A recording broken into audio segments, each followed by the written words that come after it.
Ready? Yep. Let's see. Okay, I'd like to call the Public Safety Committee meeting of July 25th to order. I'd like to do the flag salute, please. And with your hearts, I pledge allegiance to the flag of the United States of America and to the republic for which it stands, one nation, under God, indivisible, with liberty and justice for all. Thank you, Mike. Danielle, roll call. Roll call. Captain Rod Mulatz. Chief Cheyenne Mull. Shane Mull. Captain Jay Christian. Michael Greenwald. Here. Scotland Rober. Here. Nick Bercuda. Here. And Mark Roden. Here. Fantastic. I'd like to make go off the agenda just for a sec. I have a presentation for our outgoing committeeman. Quitter. Charles, your turn. This is Charles Hightower. Hello, gentlemen. I'll read this Okay. because it's short, but it's good. On behalf of the members of the Public Safety Committee and staff, we applaud and commend your volunteer dedication and community to the community and citizens of San Clemente. For the past 24 months, you've enthusiastically worked to develop and carry out our established goal of enhanced quality of life in San Clemente by evaluating the safety and security needs of the community. Having fire service experience and in retirement, you selfishly answered the call to benefit our community as a technical expert and volunteer. We commend you and your contributions and efforts in the committee's area of concentration, including communications disaster preparedness, human trafficking, and homelessness and best management practices for public safety. As you have completed your committee term of office and have served as vice chair, we wish you well and thank you for your service as a member of the Public Safety Committee. And it's signed by nearly everybody. Now I gotta get Okay. Rod.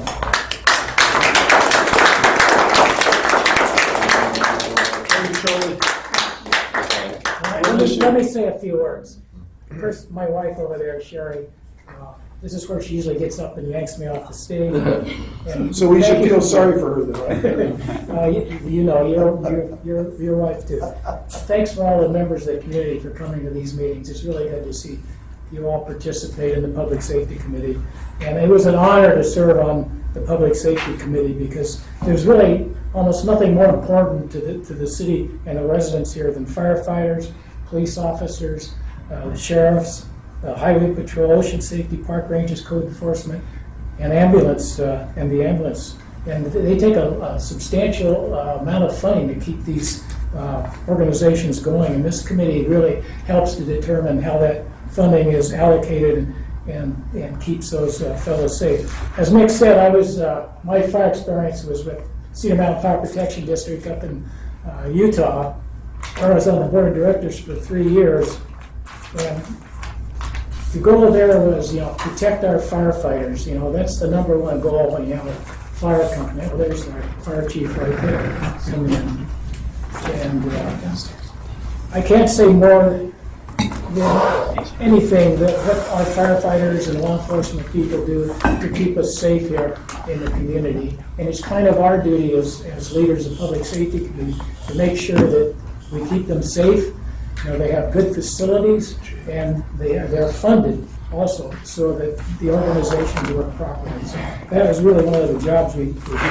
And one of the interesting things that our fire department did up there that you don't see here is in this photograph. Here is the snow this winter about, 15, 20 feet high. Our fire guys went out and helped these people dig out their propane tanks. So that was really some unique support that was going up there beside the wildline stuff. One of the things that I was on was the e-bike committee that Scott was working on. And never was able to finish that project because it was looking for what is going on in the state. And as I told at several meetings, Assembly Bill 1946 was passed several years ago, where the California Highway Patrol was directed by the California Assembly to come up with a training course. And Tony back there may go over this, but basically they were to come up with something like the motorcycle training requirement they have for e-bikes. So I'm really anxious to hear, I'm sorry, Brian Kinsey back there, what he has to say on AV. I guess, and then in summary then, in firefighting, you know, when you leave, when you die, they usually have some kind of a tradition, ring a bell or give you a sword or something like that. Well, I'm not getting a bell here when I'm retiring from the public safety, but this is as good as that for me. I really appreciate the commemoration, so forth. And I want to thank all of you guys for your service too. Thank you, Charlie. What do I do with this now? Do I, It's retired. it's retired, do I give it back or? Well, unless you want to keep it as a memento. Well, if that's okay. Charlie, keep it, think about us, okay? Come to our meetings, you always have great input. Here's a proclamation from our committee. You know, the city will be probably contacting you for a larger thing, so congratulations. And thank you.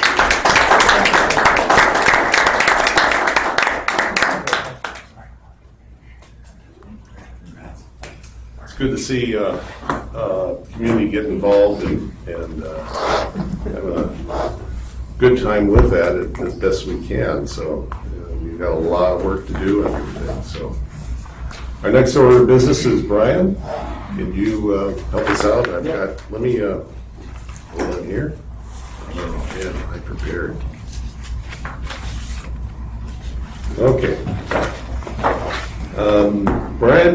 Officer Brian Kinsey is an 11-year veteran of the California Highway Patrol and has been assigned to the San Juan Capistrano office for the last 4 years. Brian also serves as a public information officer for his station area. Brian is a Navy veteran who is married and resides in southern Orange County, and in his free time he enjoys playing golf. Here to give us an overview of CHP's perspective of the growing subject of e-bikes is Officer Brian Kinsey. Thank you very much, appreciate it. As far as Nick said, I've been at this Capistrano office since January 2019. Recently taken over the PIO position as of April of this year. And the biggest issue that I've been dealing with is the e-bikes. That's one of our main concerns. We cover the unincorporated area of South Orange County, Madera Ranch, Las Flores, Rancho Mission Viejo. So very big e-bike population there, as well as out here in San Clemente that I see. So many of you guys know e-bikes and bicyclists, they have all the rights and responsibilities as the same, like as a driver of the vehicle. So follow all the rules of the road that vehicles have to follow. That includes all signals and stop signs, speed limits, riding as close to the right-hand lane as possible, overtaking and passing slower bicycles. If you're in that bike lane, you're able to leave that bicycle lane, go onto the street to avoid hazards. If the lane's too narrow to ride side by side, you're actually allowed to exit that bicycle lane. Or when approaching a place where a right turn only. So if you're in the far right lane of the street and it's a right turn only lane, you're actually allowed to leave the bicycle lane or that right side of the roadway to get into the regular lanes of traffic. So this is like the basic presentation I put together because there's definitions of a bicycle and now there's definitions of electric bicycle in the vehicle code. So going to the basics, a bicycle, that's just any device upon which a person may ride propelled exclusively by human power through a belt, chain, gears, or having one or more wheels. And then another term, an electric bicycle is a bicycle, so all those other things, but it's equipped with a fully operable pedals and electric motor of less than 750 watts. So there are some bicycle companies that sell 1,000-watt electric bicycles, but anything over 750 watts is no longer an electric bicycle for the vehicle code. So, a little messed up. Basically, what is a highway? Highway is a place or whatever nature publicly maintained and open to the use of the public for purposes of vehicular travel. And highway includes street. So, for the definition of electric bicycle, it is a vehicle, so vehicles can be on the highway. And that includes alleys and freeways. So basically, people, they hear highway patrol, they think we're just freeways, but highway patrol is any road or street, so we cover all roads. 3 different types of classes of e-bikes, class 1, 2, and 3. They can range from 250 watts all the way up to 750 watts. And the max speed limit for the class 1 and 2 e-bikes are 20 miles per hour, and class 3 maxes out at 28 miles per hour. They can go faster. Obviously, if you're going downhill, your e-bike can go faster, but the motor is supposed to stop providing power once the e-bike reaches those speeds. And as of January 1st of 2017, all e-bikes are required to have those class stickers on each e-bike. I know some companies aren't doing it. I just bought an e-bike from Costco recently, asked them where the sticker was at, and they're like, oh, well, we give you the sticker and you put it on. Like, well, no, you're supposed to have a label for it. And they actually gave me 2 stickers. They gave me a class 2 and a class 3. Like, well, whatever speed you put is what you're supposed to put on the bike. It's like, well, what kid is going to buy that? And not put the 28. Exactly. They're going to go and put the class 2 on there and then ramp it up to 28 miles an hour. And now when we look at it, all we see is a class 2. So there's still some faults in the system, but it's getting worked on. So class 1 e-bikes are just pedal assist only. 20 mile per hour max. Like I said, that's just when the motor disengages power. There's no minimum age for class 1s or class 2. The helmet is required for all passengers and riders under the age of 18, and they're allowed on all of the county-owned regional trails. Class 2, the only difference between class 1 and class 2 is that class 2 has a throttle. So whether it's a push throttle or a turn throttle, that's the only difference between those 2. And then class 3 has a pedal and a throttle assist. It go to a maximum of 28 miles an hour. You have to be at least 16 years old to ride them, and it's helmets required for all riders and passengers, so regardless of the age. So basically, because you're going 28 miles an hour or even faster. So if you crash going that fast, even at 20 miles per hour, I think helmets should be required per law. Class 3 is required, or helmets required for all of them. And those bikes, because of the power and speed, they're not allowed on the trails. So have you guys seen these around San Clemente? All over? Is it an e-bike? No, it's a Sur-Ron. It's an electric, basically dirt bike, or electric motorcycle. It meets the definition of a motorcycle. It's not an e-bike. Even adding a pedal kit to that does not make it an e-bike, basically because it goes too fast. These cannot be registered for highway use, and they can't be registered for off-highway use. They don't have a federal label. They don't have an emissions label to register them for off-highway use. Their power is too high, so like I said on the e-bikes, max power is 750 watts. These are 3,000 to 12,500 watts. And I've looked at some of them, Segway and some other brands, and they're claiming they can go up to 77 miles an hour. So Yep. basically, the only place you can ride them around Orange County, since you can't register them for off-highway use, is private property. So in your own backyard, on your driveway. When you run the so-called VIN that they have on these electric dirt bikes on the NHTSA website, the National Highway Traffic Association, or Traffic Highway Safety Association, they even states in there, this is not a VIN, this is more of a serial number, this vehicle cannot be registered. So some dealers will claim that it is a VIN. I've talked to, her name is Kopi, she's high up with Sur-Ron. She even said that it's not a VIN, it's more of a PIN, personal identification or product identification number, basically a serial number. So the numbers that used to be on those bikes, the Sur-Rons, it used to be a 15-digit serial number, but then they changed it to a 17-digit number. I don't know if they changed it to a 17-digit number just because that's what the VIN is, but they used to be 15 and now it's 17. So I've spoken with both DMVs around here, San Clemente and Laguna Hills, and they do not register them because they can't be registered. Hey, Brian, I'm being told that DMV is issuing the off-highway registration for them. Yeah, I've been told by people that as well. I've gone to the DMV in San Clemente, And they said they'll start the process only for people that have gotten their Surrounds impounded, Okay. letting them know, hey, you'll never be able to complete this process. But here you can start the process just to go get your vehicle So get it out of impound. On that form, it's a form to register your electric bike. There's 4 different questions on that form. It asks, is your vehicle or does your bicycle have pedals? Asks about how fast it goes. And there's 2 other things it asks as well. But if people will lie to that or lie about that, they'll send the paperwork up, hoping that it gets just through the system. But they have to lie on that form to be able to get that information. Dangers of e-bikes. Most riders are young and unfamiliar with the rules of the road. But this also goes for older people as well. I've taken many crashes in Ladera Ranch, the area we cover. I think there's 18 e-bike crashes in the last year and a half, and 6 of them were involving older people. So it's not just the younger people, but older people as well. They accelerate faster, a lot faster than regular bikes. It's a big problem with them.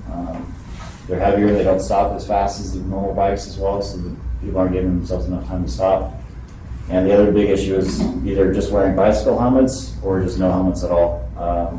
I know most riders on class 3 e-bikes, especially that are over 18, they're not going to wear a helmet.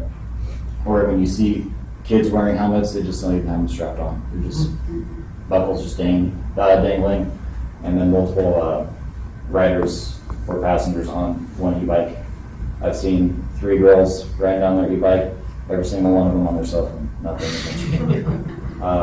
Recently in Ladera, girl that was supposed to be driving the e-bike is in the front on her cell phone, and the girl behind has her arms on handlebars steering for it. Can't make it up, but these, they need to be educated. Biggest issue too is, Do you have any enforcement on helmets? I mean, I see these young girls, riding 2 on a bike. That one on the back isn't holding on to anything. And she's looking like, wearing a helmet that looked like it came out of her Barbie set. Okay? too small, just on the head or. Yeah, it can't be, it can't be a real helmet. Right. There is vehicle codes for passengers and for helmets. It's just basically getting them to stop. Those Surrounds, every time I pull up to a group of them, they're usually just taking off. And I can't, I'm not chasing the kids on their Surrounds. Really? Yeah. So that's one of the issues we have right now too. Here's a video. This is just talking about just incidents around South Orange County. I'll have to play it right now. Do you guys want to watch the video? It's just crashes that have happened.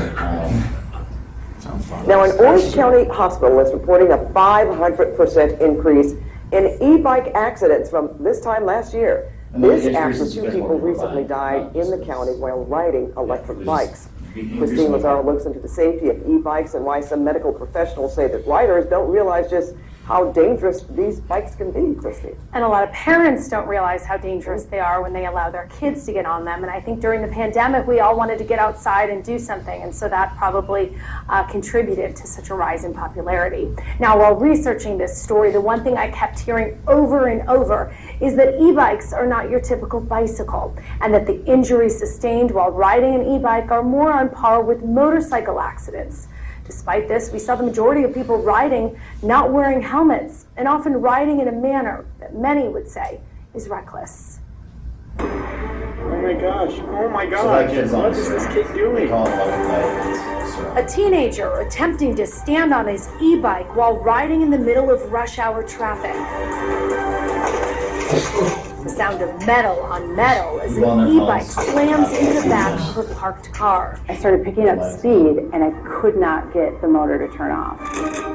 Stories of panic from crash victims and their families. The first thing he remembered was seeing himself tangled up in his bike and seeing his femur kind of wrapped around his handlebar. This is an x-ray of Nicole Murdoch's 15-year-old son's femur. The bone snapped in half after the teen was coming down this hill in San Clemente on his e-bike. He lost control and collided with this street sign. He was rushed into surgery at Providence Mission Hospital in Mission Viejo. They had to try and avoid his growth plates, so they put a titanium rod in his hip at the top of his femur, all the way through down to the bottom half of his femur, and then 2 screws at the bottom and 2 screws at the top. From January to August 2020, Mission Hospital treated 11 e-bike trauma patients. During that same period this year, that number jumped to 70 trauma patients. In 2020, only 1 of their e-bike accident patients were children. In 2021, that number skyrocketed to 22. The most common injuries are broken bones, arms and legs, followed by head injuries, followed by internal organ injuries. The hospital reports about 45% of their e-bike accident patients weren't wearing helmets, and the majority of the patients they see have severe injuries. In the last 2 weeks, we had 2 high-grade liver injuries in teenagers on e-bike. Jennifer Fitzpatrick was injured riding an e-bike almost 3 years ago. She says she wasn't able to slow the bike down and veered onto the sidewalk to avoid riding into oncoming traffic. My helmet was shattered. My optic nerve was interrupted. I spent a year at Mission Hospital doing physical therapy, occupational therapy. Steve Rosen is the owner of Bike Legal Law Firm. Gosh, the amount of growth we've seen in accidents, and specifically catastrophic injury accidents related to e-bikes, has been steadily on the rise. Rosen says many of his clients treated e-bikes as they would traditional bicycles. I think people mistakenly believe that e-bikes are just like any bicycle. I'm just getting on a bicycle, it's going to be like the bike I've been riding since I was 3 or 4 years old. It's not. It's more akin to a motorcycle, or more specifically like a moped they used to have. E-bikes can go up to 28 miles per hour, and safety experts say too many people are getting on e-bikes without the proper training. In September, a 36-year-old mother died and her 2 young children were seriously injured when she crashed an e-bike on a trail in San Juan Capistrano. A couple of weeks earlier, a former Corona Del Mar high school baseball coach suffered a severe head injury while riding an e-bike. He died days later. So 44%. Earlier this month, advocates, including the Orange County Sheriff's Department, hosted an informational meeting on e-bike safety. 30 years in the business, I've never seen a cycling category grow this fast. Bike shop owner Matt Ford says there is a place for e-bikes, as long as they are used responsibly. Wearing helmets, understanding how to use the bikes before they go home. A lot of people can buy e-bikes via the internet and never really learn how to use it properly. I think power is very addictive and very fun. It's just learning how to use it in the proper way is pretty critical.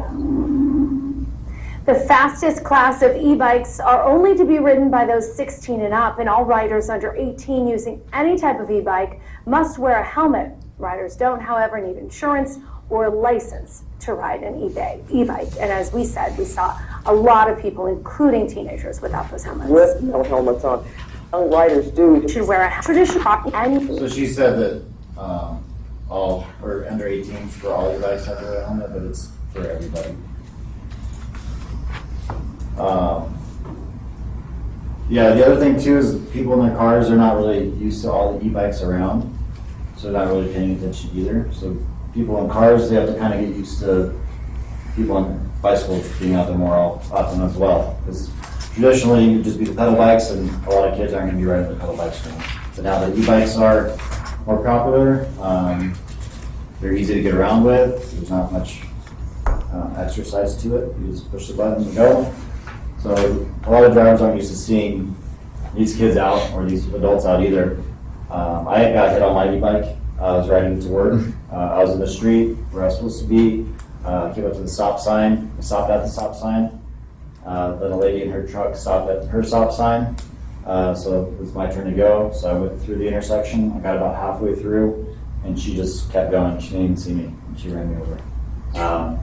She said I never even saw you. I don't know if she's talking to her passenger or on her phone, but I'm not small like a kid. I was on a full-size bike going through the intersection. So people just need to start paying attention more as well while they're driving around. These slides kind of messed up, but basically a lot of insurance companies that I've talked to, they're not gonna cover bicyclists or e-bikes.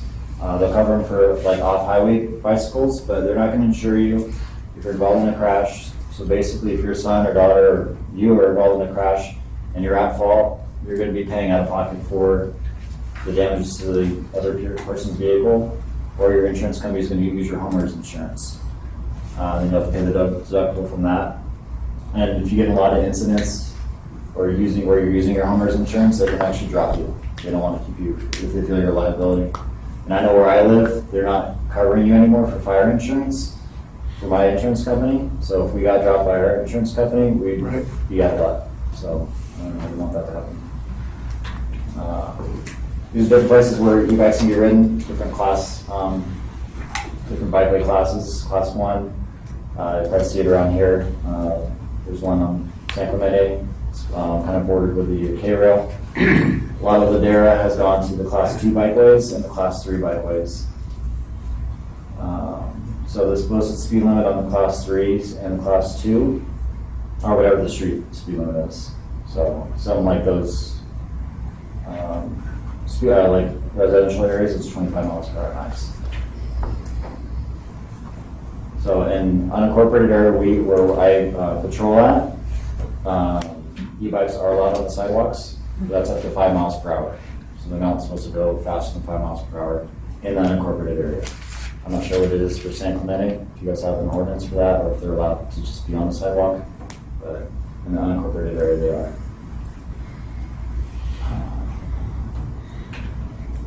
And I know the Dairy Ranch has put up a bunch of 5 mile an hour speed limit signs next to on the sidewalks. Where they're not allowed on sidewalks within a business district adjacent to any public school in session. So I have a lot of issues over at Ladera Ranch Middle School with kids riding to and from school, and they're all on the sidewalk. And there's kids that are trying to walk to school using the sidewalk, and the bicyclists are just dodging them basically. The peds are jumping out of the way. So the main goal for next year is to try to get these bicyclists into the street so the pedestrians can be safely walking on the sidewalk when they're going to school. Next, any recreation center, over any pedestrian crossing, adjacent to any church during service, and then anywhere else that's prohibited by sign. Going through crosswalks, if you're on your bike, you have to be walking it. That goes for scooters and skateboards and regular bikes as well. Crosswalks are for pedestrians, not for bicyclists. So we have a big issue that kids leaving school, they just jam through the crosswalks, not giving enough time for like a crossing guards to the system and pulling out in front of vehicles. So we're trying to get them to either go on the street, or if they're going to use a crosswalk, just go and walk their bike across it. So I also, you probably noticed unlawful riding, multiple passengers on one e-bike. There's only a few e-bikes that actually allow a passenger that has an extra seat like that, but most of them just have a rack on the back and they're throwing passengers on there. It's not just kids that are doing it, adults are doing it with their kids, having them sit on their lap or in a spot just like that on the first picture. Vehicle code section up there, 21204, is for the driver, and then the second one, 2204B, is for the passenger. Yeah, see this all the time, all over, multiple kids on one bike. This is the helmet one, so not just wearing the helmet, but wearing it properly. A lot of kids are just dangling their helmets from their handlebars as well. I haven't seen this much around here, not with bikes anyways, but with skateboards, definitely. And this is a vehicle code section that pertains to the Class 3 electric bicycles for the person operating. It has to be 16 years or older. The section below is for the helmet law for all riders of Class 3 need a helmet. Then riding at nighttime, a red or reflector or light is required for the rear, white headlamp for the front, side reflectors, and then pedal reflectors. If they want to wear a reflector around their ankle, they can wear that as well. Or if you don't have a headlamp for your bicycle, you can actually wear one on attached to your head. It's all the same. That doesn't go for the rear light though. You can't put a light on the back of your helmet. It has to be attached to your bike. Some safe cycling tips. Check the air in your tires. check the brakes, check your chain, make sure it has lube on it, check your battery, and any other spots you might need to check out. Make sure the seat is tightly screwed in, and same with the handlebars. Ride ready. So this is something that CHP is pushing out. Ride predictably in a straight line. Embrace the rules of the road. So you've got to ride in the rightmost lane. Always think ahead. Make sure your bike is in good go with the ABC. Checking the air, brakes, chain, and all that. Try to be seen. Don't wear dark clothing. Wear something bright. Use the lights. I ride with my light on all the time, just like motorcycles are required to. Just have it always on. And then always wear a helmet and ride at speed that is appropriate. There are some assembly bills that are introduced. Assembly Bill 73 is for stop signs. So all bicyclists and e-bikes are required to follow the rules of the road, right? They're supposed to stop at stop signs, red lights and all that. Well, this assembly bill is going to require them to yield the right of way. So if they're approaching a stop sign and there's no other vehicles around, they're not required to stop anymore. They can just go right through. Which seems kind of dangerous, but if there's a vehicle that is there, stop at the stop sign, and they're required to stop. Or if there's a vehicle that's already gone through it's going through the intersection, they're required to stop. Assembly Bill 530, that's going to be an age restriction one. So it will prohibit anybody 12 years of age or younger to operate an electric bicycle. Sorry, not 12 and under, but under 12. To operate an electric bicycle, and regardless of class. So class 1 and 2 is going to be for 12 and older. And there'll be the intent to create an e-bike license program with an online written test and a state-issued photo ID for those persons without a valid license. So if you're 15 years old and you've got an e-bike, you're required to do this test and get an actual e-bike license. Assembly Bill 825, it's going to increase the speed limit on sidewalks to 10 miles an hour and allow them to be on the sidewalk. Assembly Bill 1188, it's going to require the Transportation Agency to develop and distribute a bicycle safety handbook on or before the 1st of September 2024. Different Senate bills, it's going to restrict scooters and bicycles and golf carts on public property if that's the person they want, if they want to prohibit those different bicycles or scooters or e-bikes. And then Senate Bill 381 would require the Mineta Transportation Institute to conduct a study on electric bicycles to inform efforts to improve the safety of users of the transportation system and submit a report of the findings. But that's not until 2025 that report has to be submitted. So just all different things going on. Does anybody have questions about e-bikes or different stuff that's going on, what we're doing? Surrounds. Off-road vehicles. The training and licensing, is that still? That just got introduced. It was just introduced on July 13th. It was very, very new. So. Does that carry any sort of goal date? No, there's no goal date on that one. But yeah. And that would be statewide? Yeah. And then if you already have a license, you're 16 or whatever, you have a license to drive a car, would you also need to get an endorsement to ride an e-bike? It's only for those that don't have a license already. So, which is good too, because we'll stop a lot of kids for not wearing a helmet or riding on the sidewalk or going the wrong way.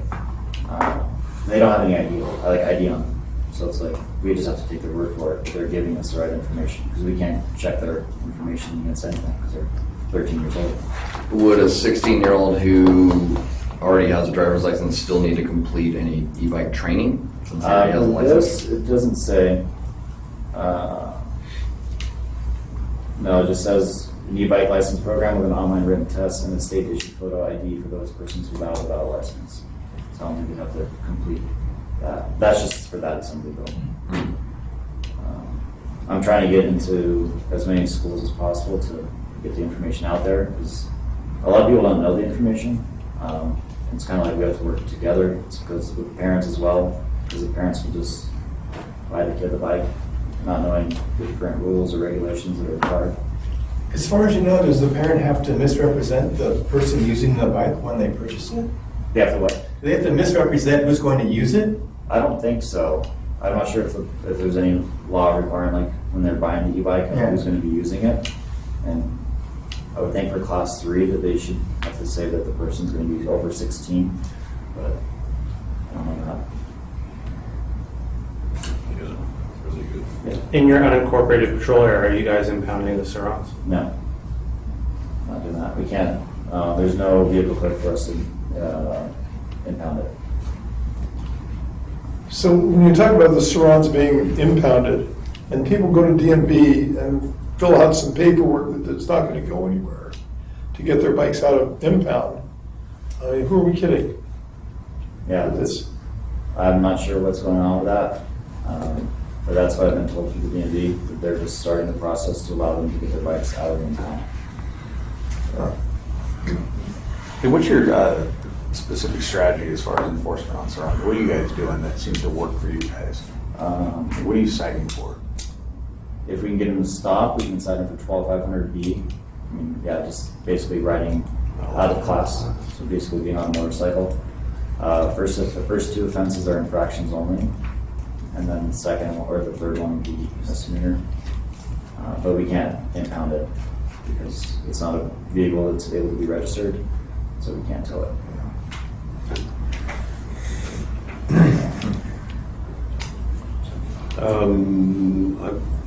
What schools are you currently into? Is it Capistrano Unified? Yeah, Okay. Ladera Ranch, Vista Del Mar, the Marco Forester also. I've been talking with the freshman over there, Okay. and that's about it. Are you looking for the other ones too? Yeah, I talked to one of the top guys with Capital Unified School District. It was Mark Hamilton, and he's supposed to be pushing out, like asking if they want to have this program. They're supposed to be back in session on July 17th, but I still haven't heard anything back from them. So I'm reaching out. Because August 15th, when they go back to school, and Yeah. we'll be in touch on that one. Yeah, I appreciate that. Yeah, I mean, I'm working with Ladera Ranch Middle School. They do have a, it's like a permit program for their e-bikes, which I'm trying to help out as well. But basically, all the kids are going to be riding a bicycle, e-bike, scooter, skateboard to school. They have to go through this presentation and then get issued a permit, and that's to ride it to school. If they are found not wearing their helmet or doing anything unsafe to and from school, the school can actually pull their permit and they won't be able to ride it to school anymore. Parent has to come pick up the bike, and first offense, they have different levels of offense, and there could be total ban of even riding your bike to school. Who's enforcing that at the campus? It's teachers, staff. I think I've gone out with Mr. Desai, he's the assistant principal over at Ladera, and I've set out the school with him, just stopping kids to and from school, get names, calling parents. So it seems like it's helped out a little bit, but it takes everybody. I can't be out there all the time. Yeah, the education's a big component on that. Yeah. Very good. That's the biggest thing, yeah, education right now. Super. Well, thank you guys very much. Thank you very much. Very informative. I have flyers too about the surrounds, if you guys just want to take one. Share it with people, just because kids don't know, they'll stop kids and talk to them, they have no idea, parents have no idea. They're expensive bikes too. Yeah, they start at $4,500, and then I think the new, the Super Bees. Don't say it. Are, Don't say it. I think up to like 700. Those are the 12,500 watts. Telling on those guys.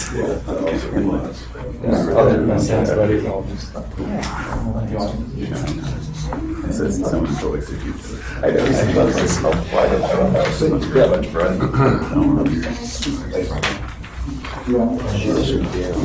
Yeah, try it.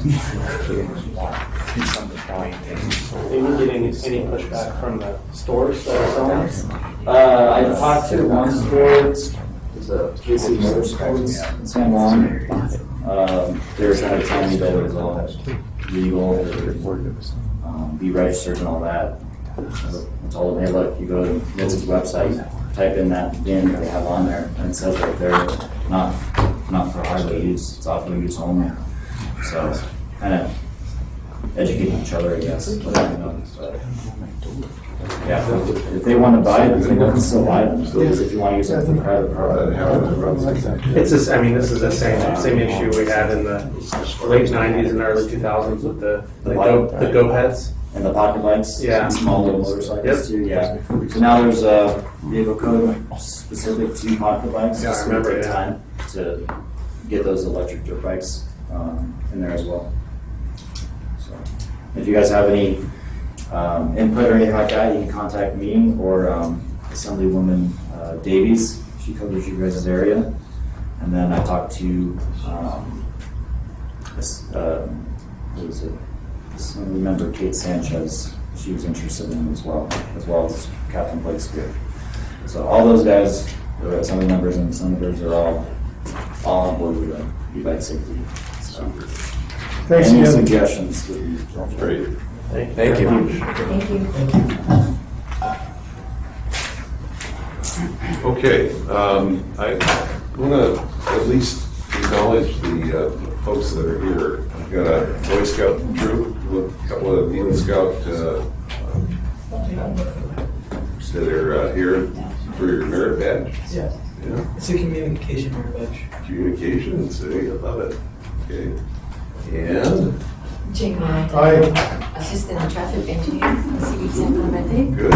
So the e-bike topic, which kind of helped me a lot, and we've been receiving a lot of complaints from the resident on e-bike. So that's pretty good information to know. And yes, especially Vista and Mall School, and you see how they are going. They take control over the left turn pocket. Mm-hmm. So we as traffic engineer, we have to fix our traffic light and program the timing accordingly when the kid occupy.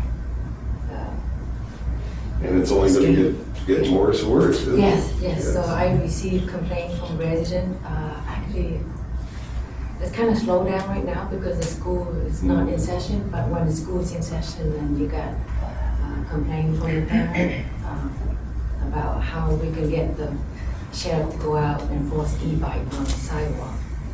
So we still not sure what to do on that kind of complaints right now. And we talked to our city attorney, and they were saying that we can't give a kid ticket unless you have a sign on a sidewalk prohibit e-bike. So that's a hurdle that we still not sure what to do because at the same time we have resident walking and the e-bike just pushing down the street. A lot of it's education. Yeah, What so they don't know education, is- start with the school and the parent, that's fine to say. Or- But, yeah, so it's very informative to Good. know what legal and not legal. Hi, I'm Ryan Kim, Senior Traffic Engineer. Oh, Dr. With, Kim, with our team, so I'm here Good job. to listen and learn something new about e-bikes. Wonderful. Great. Thank you for taking advantage of this. Super. Glad you guys are here. My hat's off to you, Eagle Scout. Heck of an accomplishment, so. I see some of the videos that, of, not necessarily friends of theirs, but the postings evading officers and, oh my gosh. It's such a thing. It's everywhere, so. Good luck to you guys though. Yeah. Sure. All right, looks like the next thing on the agenda here is the nomination and selection of the chair and vice chair for this coming year. Are we opening nominations? Yes. I would like to nominate Nick Bercuda for chair. I'll second that. Second. Okay, any other nominations? Does anybody else look stupid? Oh, come on. Getting sad. Come on. All right. I'll accept that. How about vice chair? How about, Mike. I nominate Mike for vice chair. I'll second that. any other nominations? Well, congratulations. Congratulations. As long as the vice is still there. The vice is here, jeez, okay. Congratulations. Congratulations. So we move right along. All right, minutes. Review the minutes. Move to approve. Second. Any comments, discussion? Been moved and approved. Moved and second to approve. So,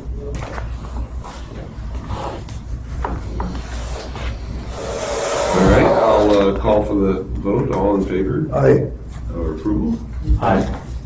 So moved, 4-0. Oral and written communications, anything from the public? Not that you know. I had the city gets these things from outside and they send them to whoever they think be interested. I received one 2 weeks ago regarding golf carts on the sidewalk at Linda Lane. And citizen said it was a public safety hazard type thing. Parked or driving? Parked. So, anyway, it's just, I don't know what else to do other than forward it on to Yeah. Jay. Perfect, send it. Yeah, okay, you got it. Tag, you're it. Cool. Take a look at it. Ryan, do you have anything for us? Negative, sure. Okay, have you been getting emails now? Because I asked the people of the city to start forwarding all those, Yes, sir, I've got a few, we've got in the last week 4 new block captains. Okay, great. The West 4 Neighborhood Watch. Last one was last week over in West Swain area. Big turnout there, we had 65 to 70 people show up for that meeting, so. thank you. Yes, sir. Got it, okay. Here's something I'd like to go with after we get this thing together, and I'm gonna give it to the voting members, is the, we've gotta come up, we've gotta divide up the work in progress to, who's gonna be on what subcommittees to work. Just FYI for you guys. So anyway, here's the top one is what it has been in the past, and it's just to fill in the blanks in the back. So as far as we are concerned here, until we get a 5th member, it's going to be a little difficult to run into it, right? So, I mean, we can ask people which committees they, want to stay on or be on. Right. Okay? And at least that'll give us somebody in the slot, okay? Good idea. And personally, I'd like to stay on Neighborhood Watch. Okay. And also, after seeing the response to the new movie that's out, I definitely want to stay on human trafficking and get a lot more involved in that. Okay.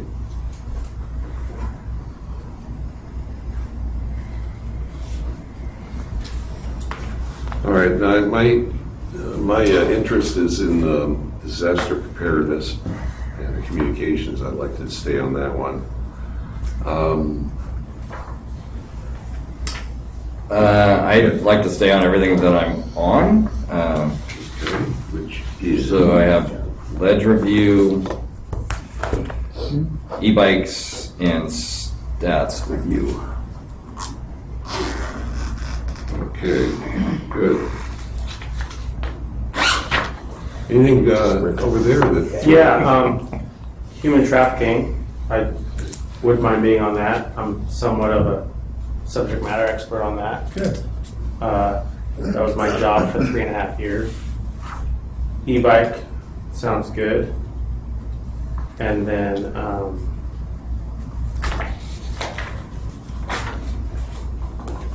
Okay, the Homeless. review of urgent matters is, we don't need a committee, subcommittee on that. That's just, as things come up, we need to send correspondence or recommendations to the city council. We do that immediately.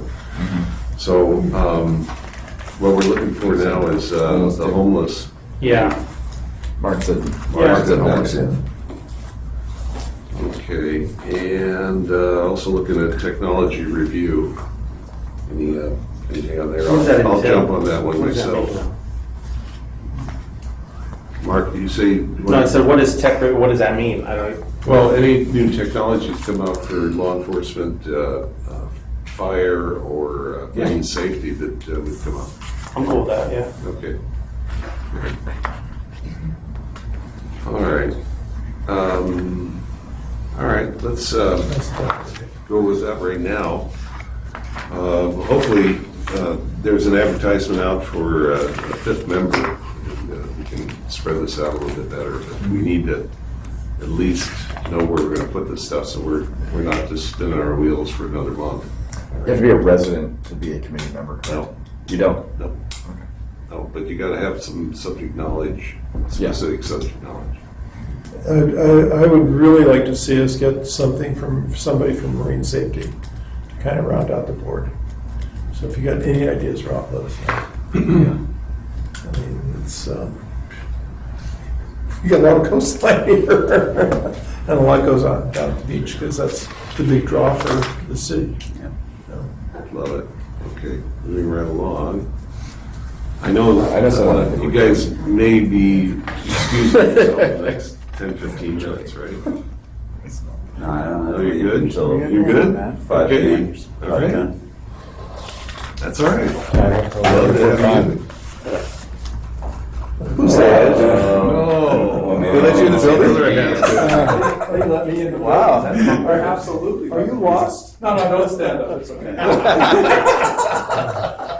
We just want to say thank you all for letting us attend, and thank you for everything you do. We're going to head off to sports right now, but really enjoyed being here. Good luck, guys. Congratulations. Good job as far as timing for It you. did, we're great. I have no effect on you. guys. I walk in, you walk out. People want to leave.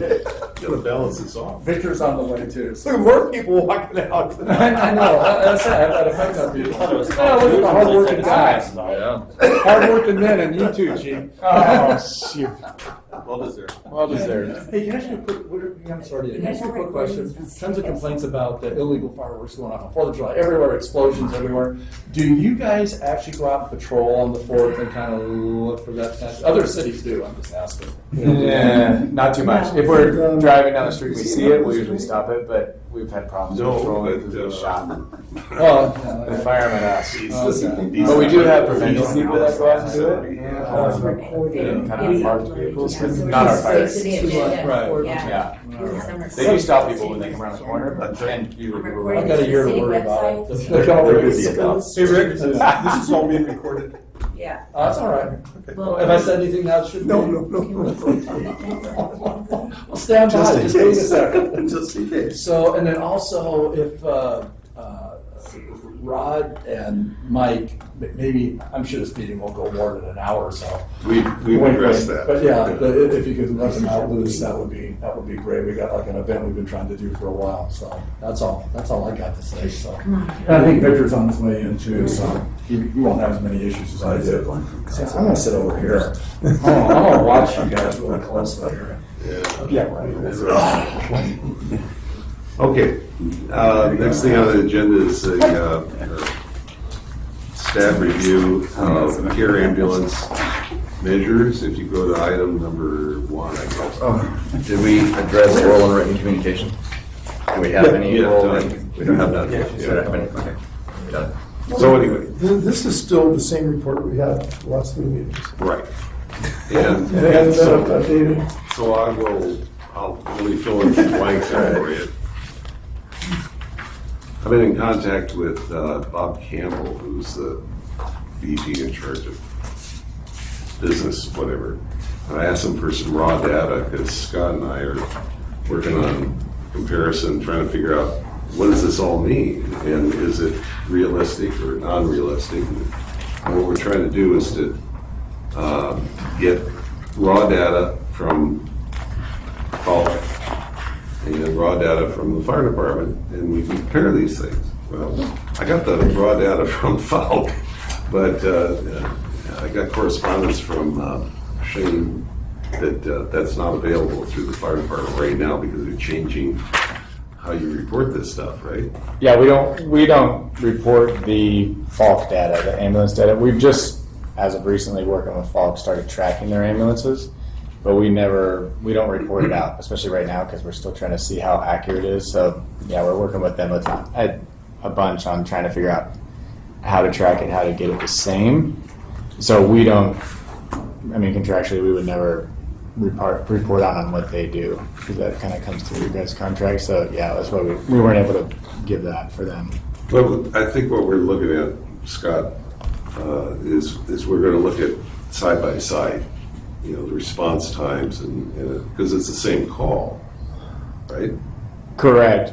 But You it's have the fires and unknown. stuff like that. Well, yeah, we have all our own data for our calls, but it has nothing to do with their side of it. They get dispatched or dispatched. So for us to provide data for them, we don't even know how accurate it is in reality. Exactly. Yeah. That's the point.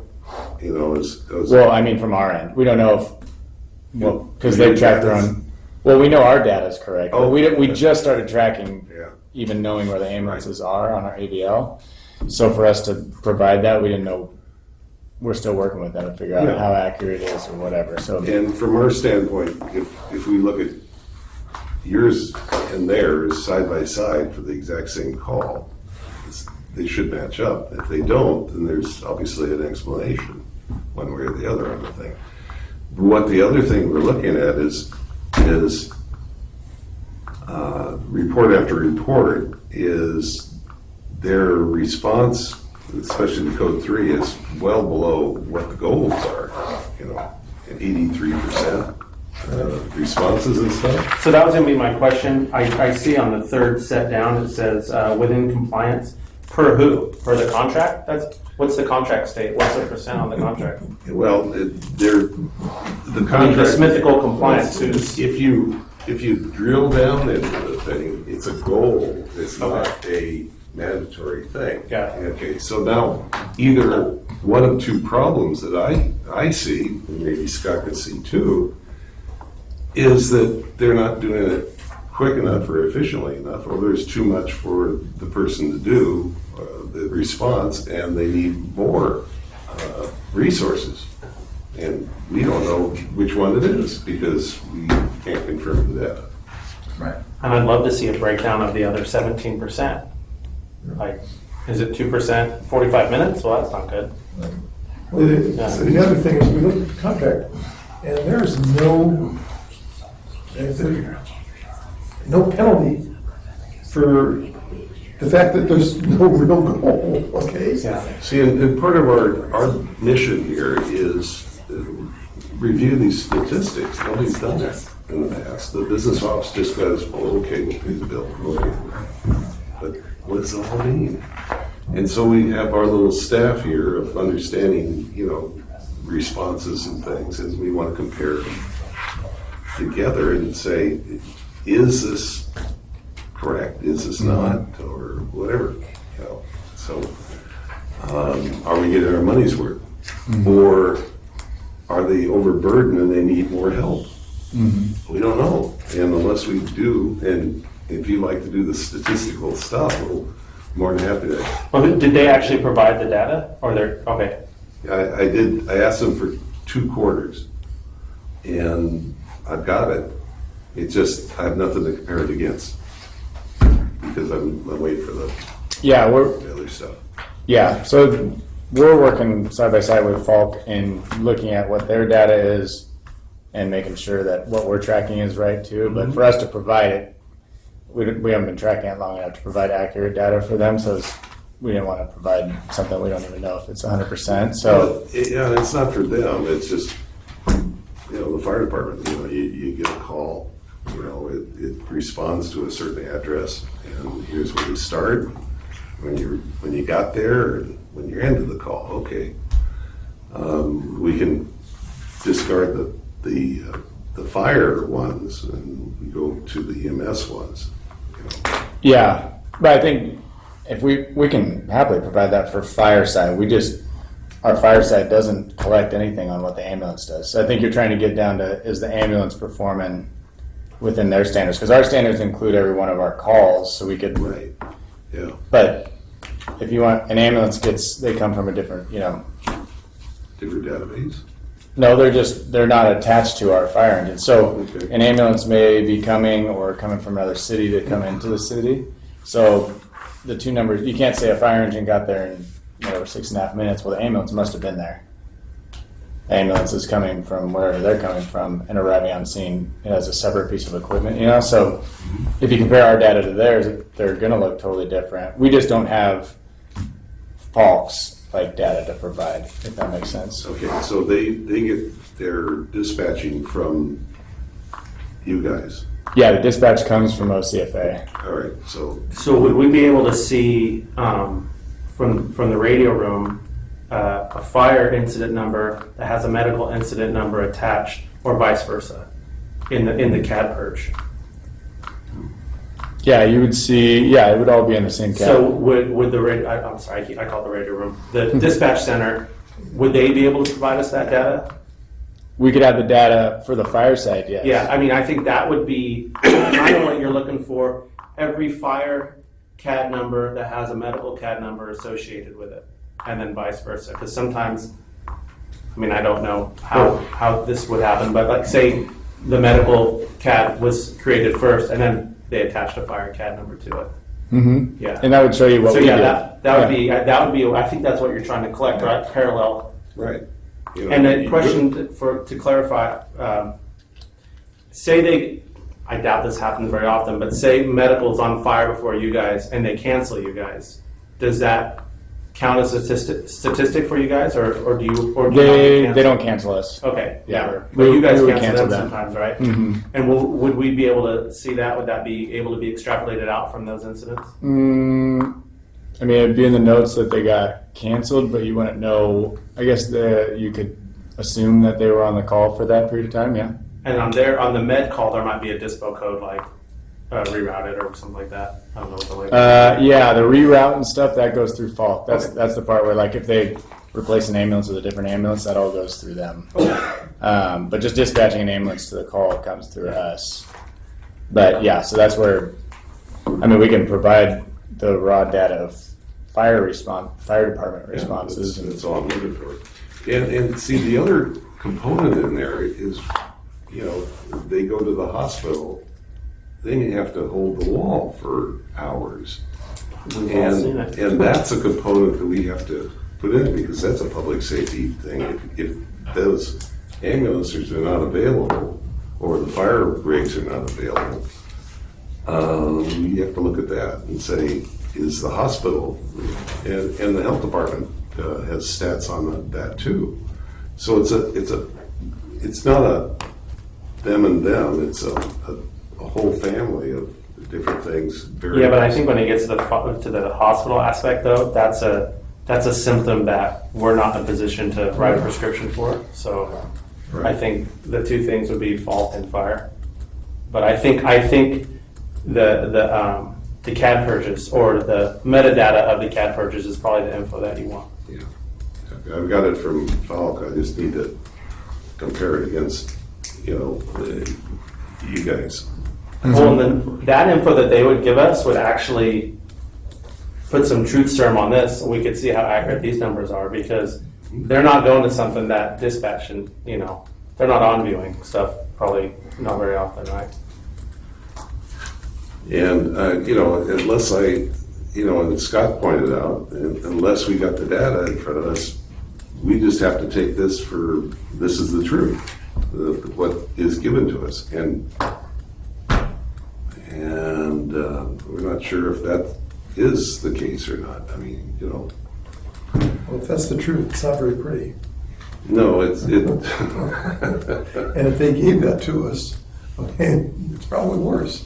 Well, but there's okay, I'd like to hear, is this correctable or are we asking too much? All that stuff is. What you guys are going to do is great, because then we'll compare their month, the same month, and to bring them to the table and say, hey, Yeah, you know, we want to do the quantitative analysis. And then from there, we can do the qualitative analysis is what did we filter out from this thing? What did we learn? And it could be a surprise for all of us. Right, Mark? I agree. Yeah, so. How long, I think I asked this question last week, but maybe Fire knows, but how long has Falk been on the provider? For the city, for a while. Well, they were Care Ambulance before, and they became Falk. But the city's contract, I don't know how many times the city contract's gone back, but they've had ambulance service. Let's see, the fire department and the police department went contract in '93. Yeah, and they've had ambulance service since then. So they've always had the 2 dedicated ambulances as part of their contract with the city. Well, I think it was 2016 when the hospital closed in town is when they went to the 2 ambulance. Oh, is that what that was? Okay, Yeah, that makes sense. it's because they had to respond to it because they were so far away from the trauma place. So Care changed to Falk. I apologize. Correct, I've only been yeah. in the same place 2 years. So Care changed to Falk. It wasn't like a new contract. It wasn't a new vendor. No, they changed to They were Falk. bought out. Okay. Yeah, they were bought out by Falk. Okay.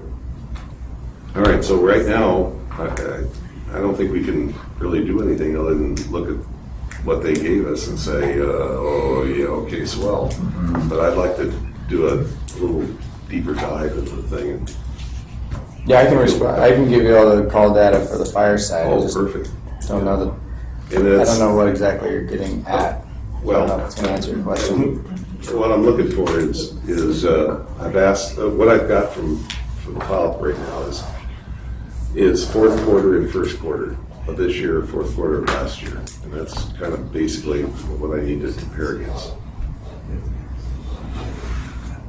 You know, you get 2 quarters, that's 6 months worth of. That's a bunch of stuff.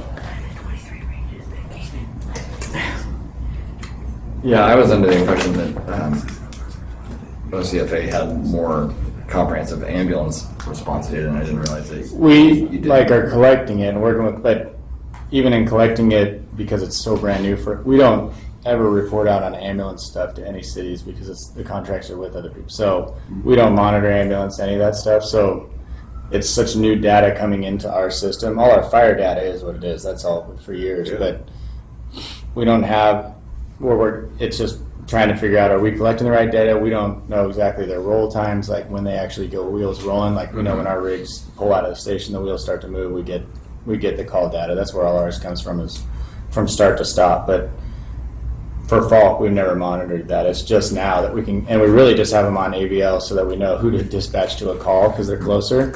So the fact that it's captured in our system, you know, I was hoping that we could probably even be able to capture those 2 numbers, and it would, you know, if they're on an incident, we should be able to have the same numbers as they do. But we don't because we're not contractual to report for them, so we don't really put a lot of time into that. We just the fire side of it. But Falk's been great. They've been working with us to try and get those things together. And I had thought that did they get invited today? I thought they were going to. No, because I got the information from you that you doing it. They couldn't answer anything because I had nothing to compare against. So I think we're going to have to. Yeah, I would recommend getting Falk here to answer for. So if you're truly looking at the response times with Falk ambulance, right? OCFA won't speak to that. No, you should. We're happy to speak to what we do, but there's. But as the recipient of the service, we've got to look at both. Yeah, and exactly. say, what does it mean? Mm-hmm. Right. But could we say, once we get the data from fire for the 2 quarters with how many of their incidents had the medical incident numbers also, say we did a 15% audit and we requested can we request the CAD purges for the medical calls, and then we can see the dispatch and on-scene times and stuff like that? It depends on how the report comes out, because we know that the Falk stuff, the ambulance stuff, is all the medical end of it. Right? Correct, but what I'm saying is, when you see, I'm assuming that you guys have different dispatch centers, or is it all one dispatch center, right? Yeah. But if you guys say you have to call sheriff's office, an LE, a law enforcement CAD number will be associated with it. So there will be a medical a medical incident number. So say their numbers are right. There's 102, 109, 131 code 3s on those months, right? And we do a spot check we randomly pick 15% of each one. We write down those medical numbers. We can, to fire dispatch, we say, can we have a purge of they don't have to redact names or who knows what, but then we can see how accurate it is. You know, I mean, 15% would give us a good litmus test. Yeah, and they could make this big dump without doing that, and we could just say, hey, let's check this one, and then we go to. Correct, yeah. You know. But we can't check it without the purge. But we don't want to get purges for all incidents. That would be a waste of paper. But in that purge, are we going to get ambulance information, or are we going to get fire? Well, you should. When fire that information. How the system works, if they put We're in going to the get fire information, so we're Well, going to be looking at different data. We're going to be looking at fault data versus fire data. So fire dispatch doesn't have to close out the medical incident number? Not on the fault Fire side, dispatch will because- close out the fire response. Only.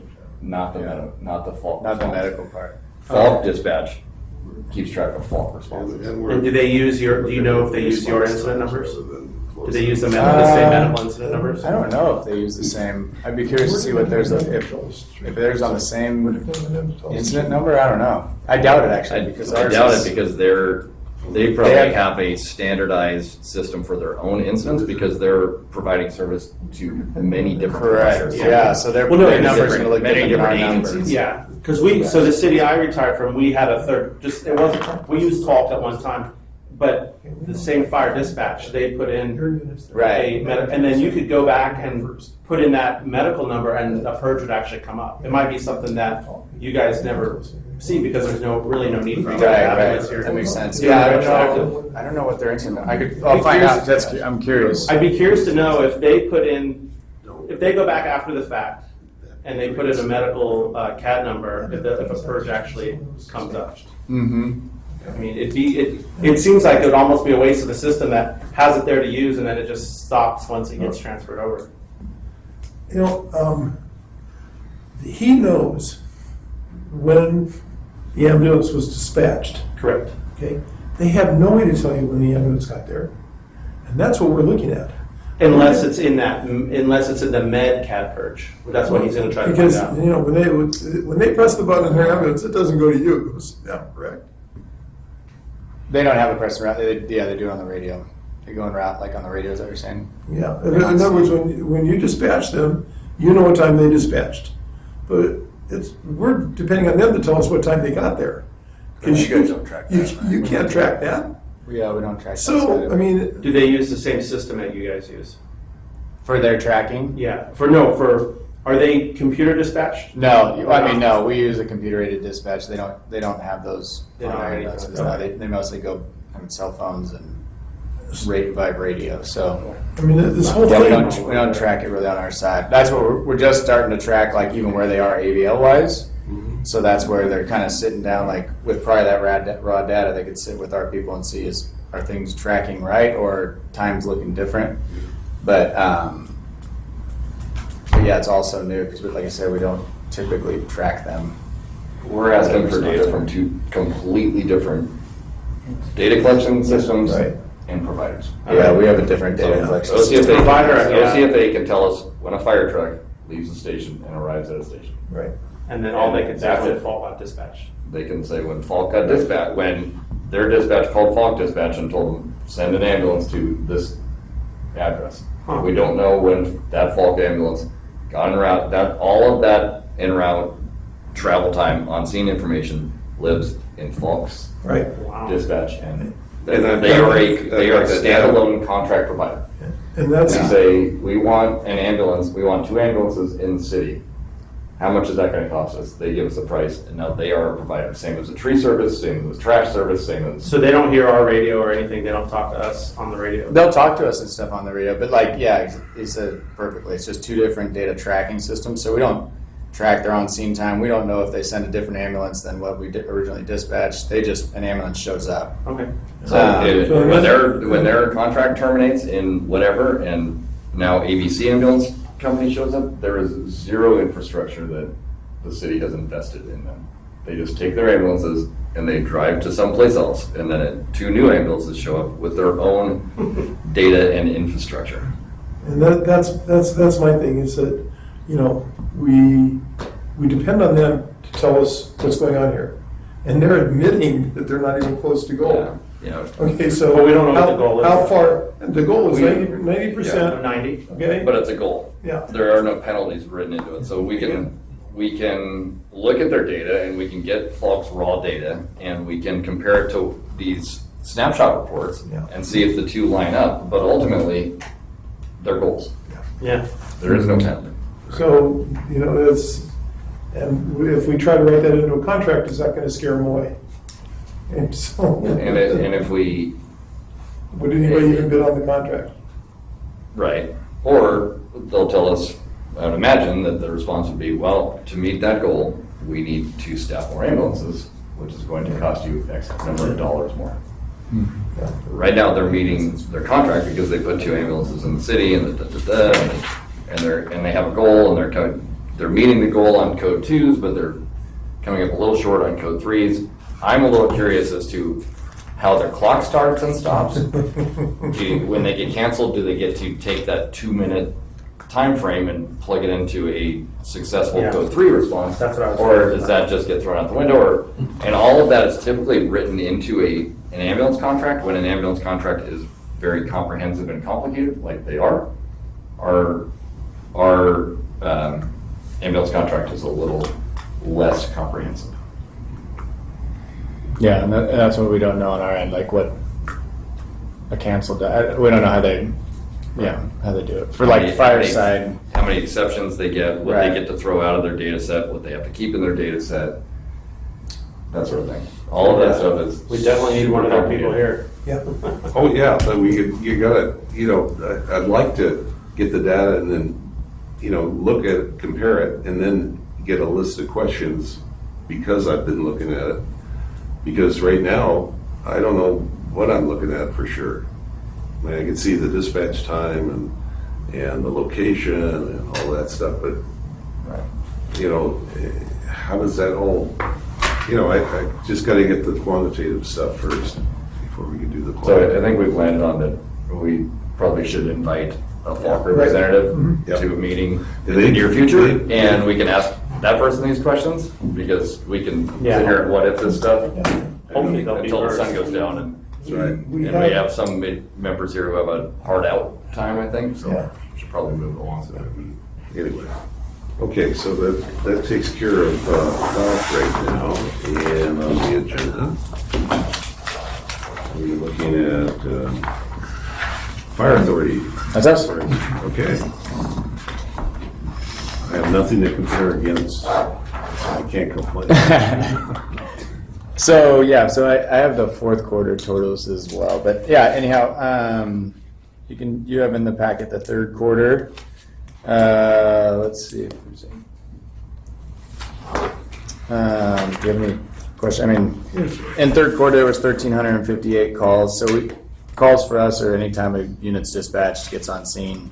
We don't utilize cancels and things like that as far as for our response times and things like that. So our goal is always 8.5 minutes from time of phone call coming into dispatch to a unit arriving on scene of the house or the property where it's at. So third quarter we were at average response time 7:02, so that was really good. Fourth quarter we went down a little bit to 6:59. You guys don't have that one. I think it just came in this new quarterly packet that you guys get. But so response times about the same, but a little bit better. Do you have any questions on any of that? The inspections or anything? I got two questions. What are we doing right that we went from 1595 to 1479 to 1558? I mean, what's going on? I mean, are we doing something better? And it just varies. It varies so much. Call time. I mean, third quarter would have been what, the springtime, early part of the year. It's a little bit slower. Okay. I don't know. There's not a lot of, because if you go year after year on these, a lot of time they're a little closer. The 1358 was lower. The fourth quarter was 1388, so it's still right around the same-ish call amount. So yeah, no rhyme or reason. Yeah, that's great. Just not as many people don't call 911. Okay, on this chart here, I'm looking at the third area of effectiveness. It says percentage of plan checks completed with adopted turnaround time goals. What are the time goals? That's a good question. I don't actually know what their set standard is on turnaround time for those. Because it begs the question, and that's I'm looking at. So Well, usually like some of them we have the 10-day, the 5-day. I don't know what the plan check date is. They have a hard line date that they set for all those things of when they meet. Like for instance, the 10-day we met at 98%. I don't know what that turnaround time goal is. And another one here, it looks like a newly adopted standard, double star on this thing, for effectiveness, calls within 7 minutes. It's gone from 7 minutes to 8 minutes and a half. Yeah, exactly. So that was where starting after the second quarter, that was when it changes. After the second quarter, we adopted a new standards of coverage of how we kept, because we were tracking things that much closer. We used to do 7 minutes from drive time, like dispatch to getting on scene. Now we use the 8-minute and 30-second window of call coming into dispatch to arriving on scene. So that's department-wide how we evaluate our standards of coverage and standards of response times. So we reflected that in there just because that's what we use, and it's just a more accurate showing of what we actually do. So that's how we report everything out now. So that's why that was changed. So like next year, once you get a full clean one, it's all going to be at the 8:30. But it's 8:30 from call coming in to arriving on scene. Good to know. Okay. Yeah. I think I remember you pointed it out in the past, and going. Yeah, because we try and get like the call center tries to get the unit on the road with the dispatch the actual unit within like a minute 10. They average about a minute, so it's good. And then it all equates into that 8.5 minute mark. So we want that drive time to be within drive time response time standards. So that's good. Spiffy. Any other questions for the fire department? Shane, there's a couple of references to incidents or events happening in the city. The one was the replacing the flag, and then another one was a impalement on a fence on April 8th. And both of them reference Truck 56. Is Truck 59 getting... No, Truck 59 is just as busy, but so Truck 56 is their technical rescue truck, so they kind of they come out of Rancho Mission Viejo, and they cover a large area. So like, for instance, the flag, that was because they were training on that building that day, and they were like, God, the flag looks pretty messed up. So they just went and did that, but it's a regional kind of asset, so they train everywhere. Truck 9, I believe, was on the impalement with Truck 56, so I'm not Truck 59, I'm sorry. So yeah, Truck 59 is just as busy, but Truck 56 seems to be down here a lot because of all the interesting buildings that we have that they train on. For sure. Not as many interesting buildings. Down here a lot too. Yeah, not as many interesting buildings in Rancho Mission Viejo, but yeah, so that's why they're on there. On this, with is this your adjutant, your captain? Yeah, this is my administrative captain. So we thought we'd put him in here because he'll show up to things, or if the city EOC opens up, major disaster. So he works for me 40 hours a week in the office. And does he drive you? Or you no. drive yourself? That'd be nice. You know what, I'm going to ask him about that. Well, That's something we can city look has into. that. Yeah, I do like that. But yeah, he's kind of my right-hand man. He's awesome, and he offers a lot of training, for instance, Puts CPR. on a great first aid class. Yeah, that's Thank right. you again very much. Yeah, good. And So, yeah, Christina, your nurse educators. Oh, good. Unbelievable. Yeah, she's really good. No, it indicates he does CERT too. Yeah, he helps with CERT, CEPA, anything the cities do, he ties in with. So, and then he offers up the Stop the Bleed type of training for Okay. anybody that's interested. He's sending stuff out to the cities right now. If there's anybody interested, he's running those classes, CPR, first aid, things like that. So Good he's a stuff. great asset to have, and And he's a nice helps guy, me a too. lot. And he's a nice guy. Yeah. Yeah, and that's his modeling shot, so we thought we'd use that.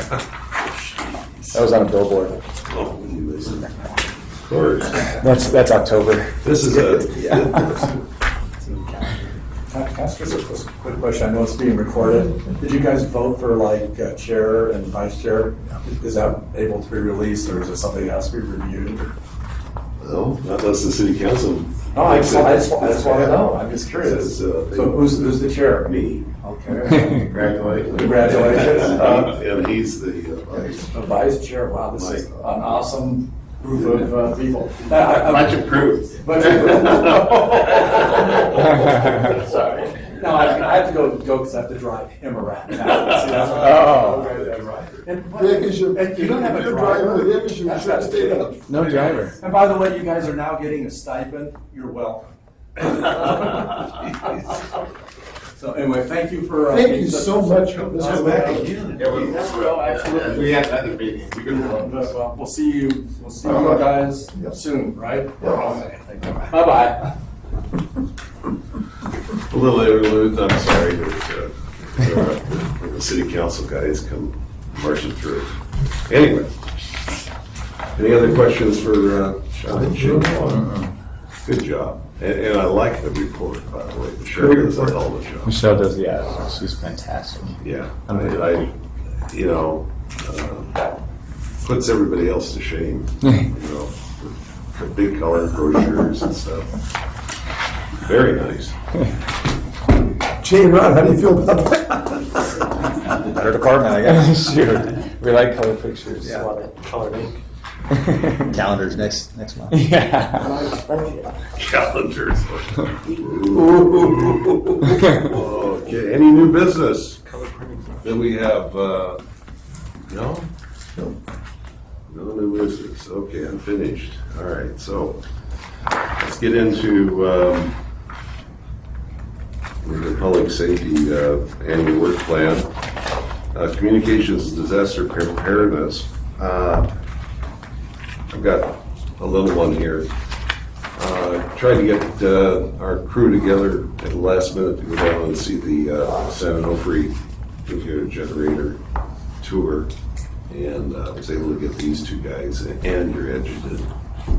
And, well, actually, you guys were already there. Yeah, that was so awesome. That worked out perfect. Yeah, it was a good tour, because every day there's less of that place being there, and it's disappearing as we go.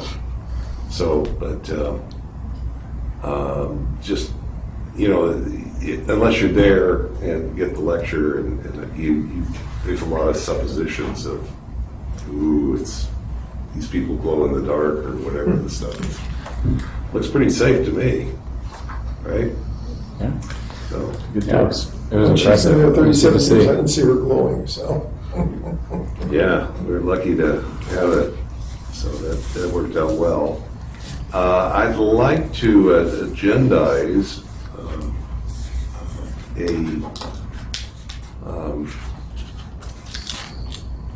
a request to the city council. We'll have to agendize it for the next meeting.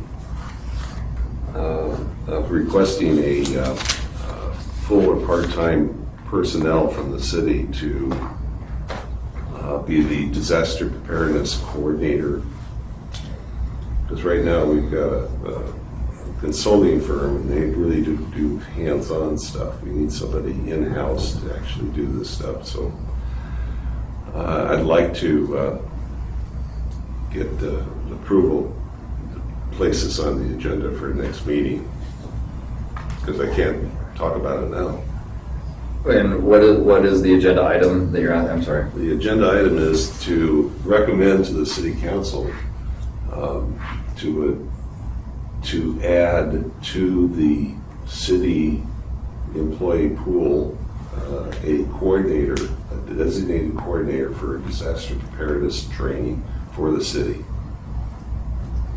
Like an emergency manager? Is that what you're thinking? Yeah.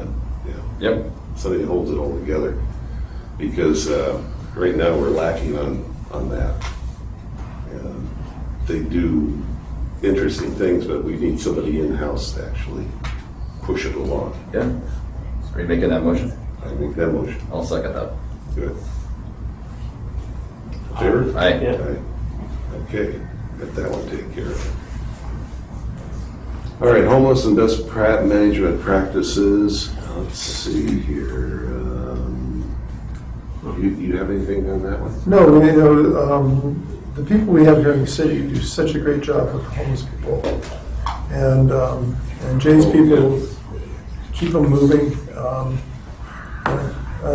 Thank you guys and gals so much. That we don't have people camping on the streets, and you guys keep them moving along, so thank you very much.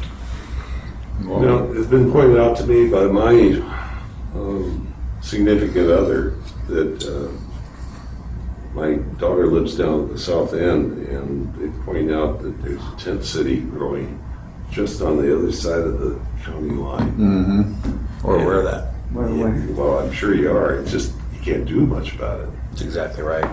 And so, but it's we're not ignoring it is the idea, and it'll affect our community because the fire department has to respond because it's too far for other people and all. So, Where is it exactly?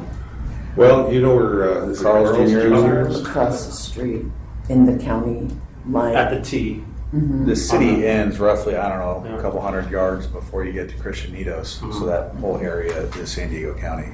By the parking lot there.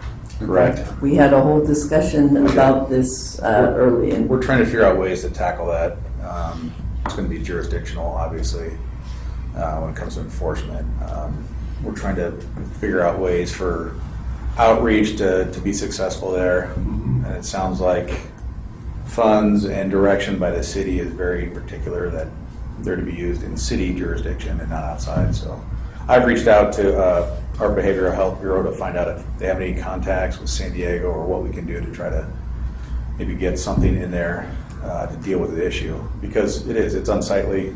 I'm sure exactly what we're seeing in North Beach or other areas of the city is going on there, to include some illegal drug use, and then not to mention just the health and safety factors that go along with.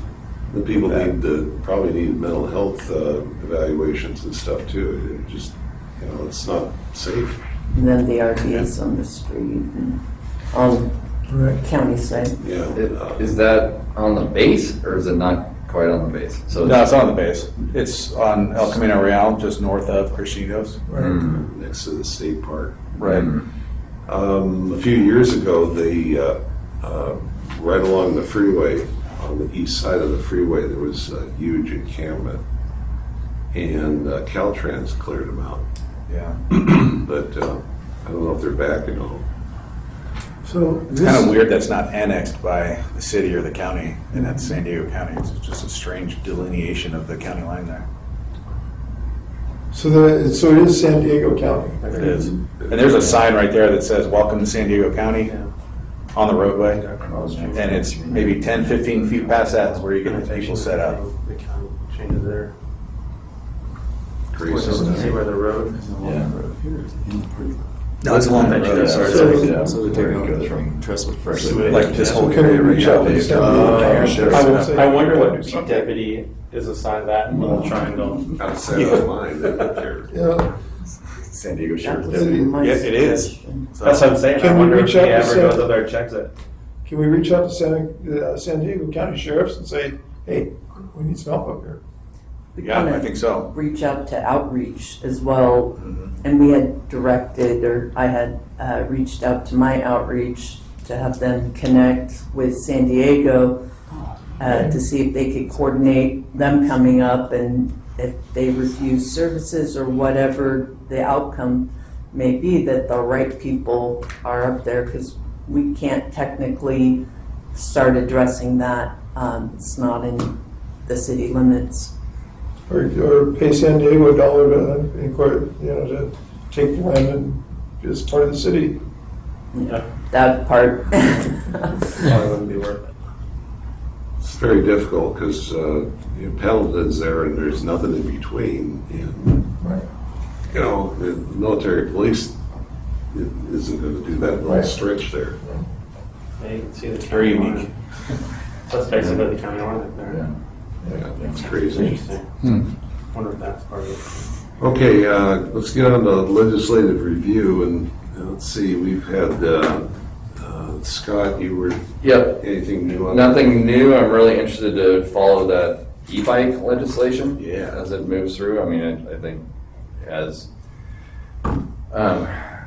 Charlie and I were addressing the e-bike issue in town, that was ultimately our thought, was that it would get addressed from a way higher authority than us going to schools or us, like, we don't have any enforcement capability, right? So it's interesting to hear that there are bills in the works at the state level, and I'm really curious and interested in watching that move through, and I hope that it's successful and we can implement some sort of training and enforcement program. Got it. End of review. End of report. Yeah, well, I'm going to make some inroads onto the disaster preparedness guy for Capistrano Union, Unified School District. We just had Mike Beekman retire, and they got a new guy there, so I'm going to try to get that, and then we can start looking at how they're handling theirs. You know, like they're talking about Ladera Ranch with CHP's helping them out, and well, okay, CHP is willing to come into you guys, you know, so we can all coordinate together on, so it'll be interesting. Okay, let's see, we're talking about stat information and summary. We've done the work on. Skip neighborhood watch. No, we're, oh, I'm sorry, yeah. Neighborhood watch, let's see, that's Mike. Yeah, well, we got a report from Ryan, and Ryan's done a great job. Oh. Yeah, he was here earlier, so chased him away, I guess. Anyway, okay, get back to the statistical review. We were talking about the FALC and the reports and stuff, so we'll just need to see if we can get some more data from the fire department to compare if we can. And we can go that way, and then Mark, we'll get you involved in that since you're one of the subcommittee on that stat review. I did not volunteer for that That's, one, but that's you and me. So, okay. We're sticking on that. That's you and me. You and me. For the record. You and me, Dave. Okay. Let's see, we're going to human trafficking. Okay, there you go. And that was Loeffler and. That's Loeffler and I. Do you have anything? No, but I keep brain fading on the name, but the new movie that's out that's really bringing a lot of focus to human trafficking. This is a good time for us to push really hard on it. So, and maybe get some better education for everybody. You know, what to look for, because Jay's got so many eyes on the street. If we get a lot more people involved in knowing what to look for, we could probably help them out a lot. Well, the other one is also the fire department responding to, you know, medical calls and stuff. Mm-hmm. You guys get training on that stuff too? Yeah, we get a little bit of training on just how to watch for the signs of it and stuff. It's not super in depth, so it's good to be aware of it and report it when you see. Yeah. Okay. It's unfortunate. Anything on the beaches that human trafficking on the beaches? Nothing to report on. Okay. I'll give you fair warning. That's the sound of freedom. Okay, now e-bikes and traffic safety. It was nice that we had this presentation today. Yeah, absolutely. Any other things other than we're tracking the new legislation? Yeah. About what we can do that's there. an uphill battle. Yeah. The e-bikes. Yeah. Yep. Yeah, and I think just on a touch on that, we're a little different than CHP. I know we've impounded and stored several of the Sur-Ron bikes, so we'll do it. Doesn't sound like they're doing that yet. We've had a couple impounded. And that's why I asked the question about the off-highway registration. It sounds like he nailed it because they are issuing some of those so that they can get their bikes out of the stores and inbound. But just from my personal knowledge, I know a few parents with kids with e-bikes, and it's few of them have made it known to me that these kids are very interested in selling their e-bikes now. They're Surons, I keep calling them e-bikes, but the Surons.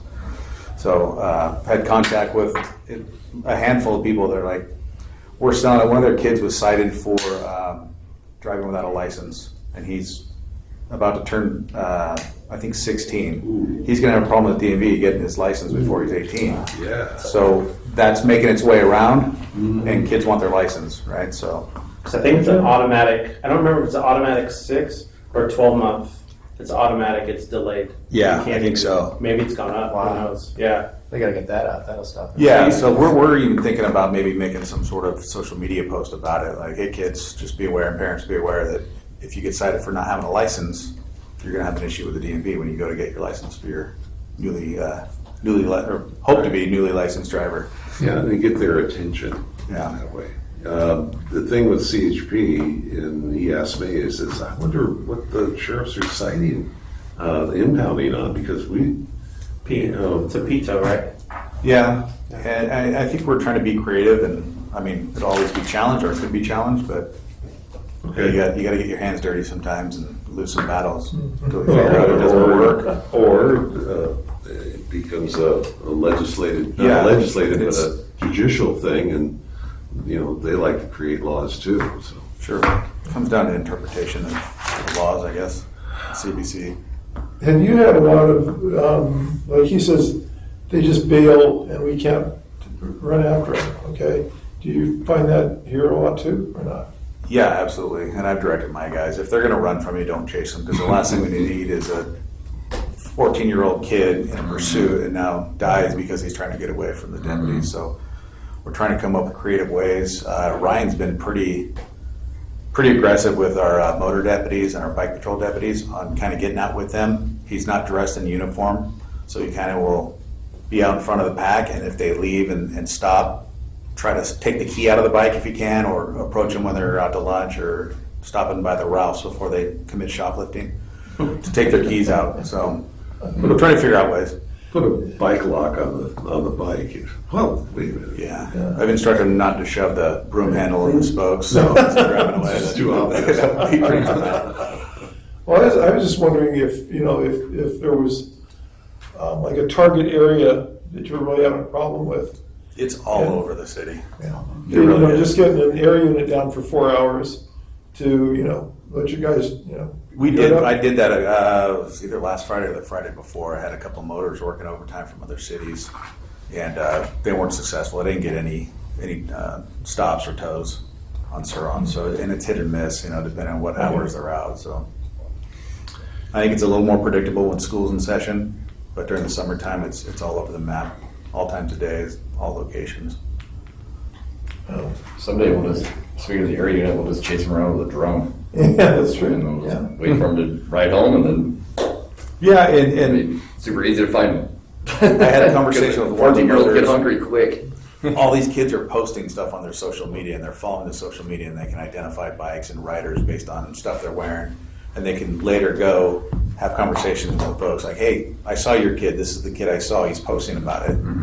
And educate the parents as well. That's a great idea. They can be Great completely held liable for allowing their kid to drive without a license, knowing that they need one to operate that vehicle. So. Especially if it's a kid and he hurts somebody, they're going to end up, writing the check. Insurance. Buying the farm, You're going to lose your house. What do you lose think? my house. Yeah. What do you think the viability is of us doing a program like the CHP is doing with the school issues of permit? I mean, I see that kind of prohibitive on the school side where how many teachers are going to volunteer, 15 minutes before and 15 minutes after school to make sure, hey, do you have your permit, Yeah, and they're doing that. I know they are because my kid he doesn't have a Surron, but he had an e-bike, and they have to register him at the school, and they have to take some sort of safety class to be able to ride their e-bikes to school and park them on campus. That seems to be working, at least at the school we're at, and I think most of the schools are doing that. Okay. So, there are some steps in place that are helpful and beneficial. Okay, now a technical review, technology review. I just talked to a guy today that talking about drones and how to manage drones in the city. Not they have a drone, it's how to manage all this air traffic that's running around. There's government air traffic, there's private, and there's these public ones that are just mom and pop's things, and it's, I guess it'd be more critical around airports and things like that, but we may have get some more information, and maybe next meeting we can have a presentation, but it sounds intriguing on technology. Something new coming up. Drones are. And they do a lot of things. Yeah. You know, the Amazon wants to deliver packages. Yeah. Well, okay. What's the designated, is there a designated emergency landing spot in the city for the helicopters? I don't know if they're designated, no. Did you guys have that in your jurisdiction? Well, we had an international airport. That's true. So yeah, I think football fields. If that was the goal of something that was happening, they'd shoot for a football, because we had, I don't know how many high schools. I think we had 7 high schools. So I'm sure we have landing zones that are. I was just, because you brought up the idea with air traffic. That was the only thing that popped in my head was like, well, where do we need to make sure it's clear? Yeah, we have landing zones that we use for rescues and stuff like that. But it's emergency landing zones. We don't have like a set LZ painted on them or anything. No, that's right. No, I meant exactly what you're saying. Yeah, exactly. So like the fields, or a lot of times we use the heavy lift pad right over here with Pendleton, up over there for things. We'll sit down at Steve Park a lot. No, maybe I misunderstood. You mentioned something about basically we don't want people to be able to go fly their drones in zones where there's aircraft. Well, that's why I was bringing up the idea. Drones are supposed to stay at 400 feet or less, okay? I was working air support last Sunday, and Tracon called me, and they had a report of a drone at 5,000 feet by a United pilot. Okay, so can't even get your phone to work at 5,000 feet. Right, but this was a United captain in it. So, but if you're filming in the city of Los Angeles, you have to call us so that we know where you're filming, how high your drone's going, and we alert our aircraft to get a work in the area. Has this been a problem with for you guys, calls of people flying drones in people's backyards? Not that I know of. And that would go to our Aero Bureau, which doesn't have anything. No, I meant electronic peeping, basically. Not since I've been here. I haven't heard of it. But I know that the Marine Safety has drones, and they're pretty helpful. And we have restrictions here in San Clemente about drones and where they can be and how close to schools and all that. So it'll be that's another unusual thing, but it's public safety, and I don't want to bring an aircraft down or have one of these drones land on my head and walking around, so. They're looking for you there. Okay, God, I love this stuff. Okay, because Rod and Mike are going to be leaving pretty soon, let's go to the committee. Let's go with Rod first and give us an idea of what's going on out there. All right, well, we were short-staffed last month, so I was not able to make it. Just to give you some updates, since May, our JG program just finished 4 sessions. 540 kids have gone through the program so far. We are in week 2 of session 5 and 6, another 280 kids, so a total of 840 kids. Kudos to Councilman Loeffler. He came down the first day, greeted all the parents and kids, day 1 AM session and PM session, and also came to the graduation as well. That was great to have that support. We do have a graduation in 2 Fridays for the 5th and 6th sessions. Since May, no drownings. I'm proud to report that. We've had 535 rescues. 97.4% of the rescues are a result of rip currents. Out of that 535, 14 were not due to rip currents. June's rescues were 133. We're over 400 for the month of July, with still some days left in July. Since last reporting, over 9,000 prevents, over 14,000, almost 15,000 public eds, 469 patients treated, just about 6,900 law enforcement contacts, and over 800,000 visitors. Air temperature has been as low as 56, high as 72, water down to 61, up to 73 in the past week. Kind of starting off the day at 70. Some big events that we had, obviously the Super Bowl of Life Guardians, July 4th. We had a great plan this year. Kudos to Jay and his team. They did an outstanding job. Been working there since 1987 and never seen loss wins, so controlled. Yeah, very good word. It's still, still has its flaws, but much better than years past. Had 47 lifeguards working out of 52. Contracted out with Falk for a medical team down there, and that was a huge asset for down at Lost Winds. So any medical patients were funneled over to them. Kept our eyes on the water. We had 86 rescues for July 4th. Busy day. We had, I think everyone's heard of the mortar or whatever blew off in the base of the pier around 7 o'clock, and a fisherman's employee got injured and transported. Another bystander got injured as well. Ocean Games was in lieu of the Ocean Festival, which was postponed this year. It happened on July 15th. It was a success. We had 46 rescues that day.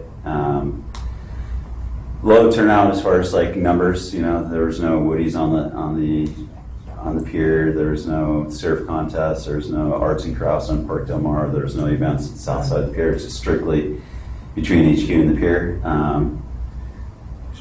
Shane's team of CFA partnered up with the lifeguards and hosted a pancake breakfast, a fundraiser, and gave great exposure to OCFA.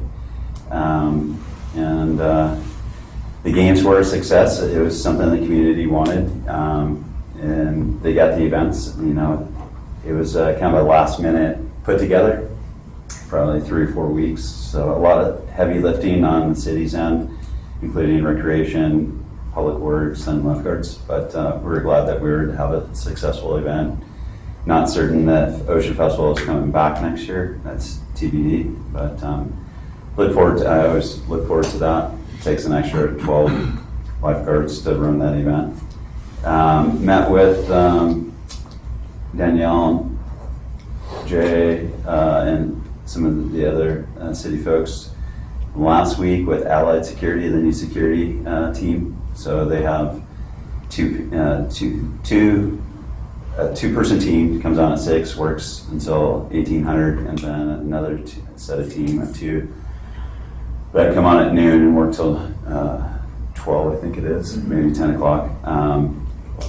So I met personally with, I think his name's Taylor, just to kind of go over the uniqueness of the beach and let them understand, our constraint, or not our constraints, but where the hot spots are and stuff. And that was a success. We met with them today as well. I guess he reported having 60 different incidents in the first week of them being operating. They're 7 days a week, and their coverage is from 6 to, I think, midnight. School starts back on August 15th. Like I said, we have next week will be the last week of JG, so things will really slow down around headquarters. Epic Surf, which is a contract class south of T Street, finishes up this week. Beach concerts, we've had 2. The next one is Thursday down between HQ and the pier. We had a surf contest last Sunday. We have another one coming up on August 4th and 5th at the pier. And then we also have the Red Bull Foam Wreckers, which is a great surf contest. That'll be at T Street on August 12th. And then Street Fiesta, even though it's not on the beach, it's on August 13th. We get a lot of the overflow, intoxicated people coming down to the beach and mixing alcohol. The water is not a good scenario. So, and then Deputy Zach is coming down tomorrow, thanks to Jay, to give our supervisory staff some Safety, officer safety, also some citation review.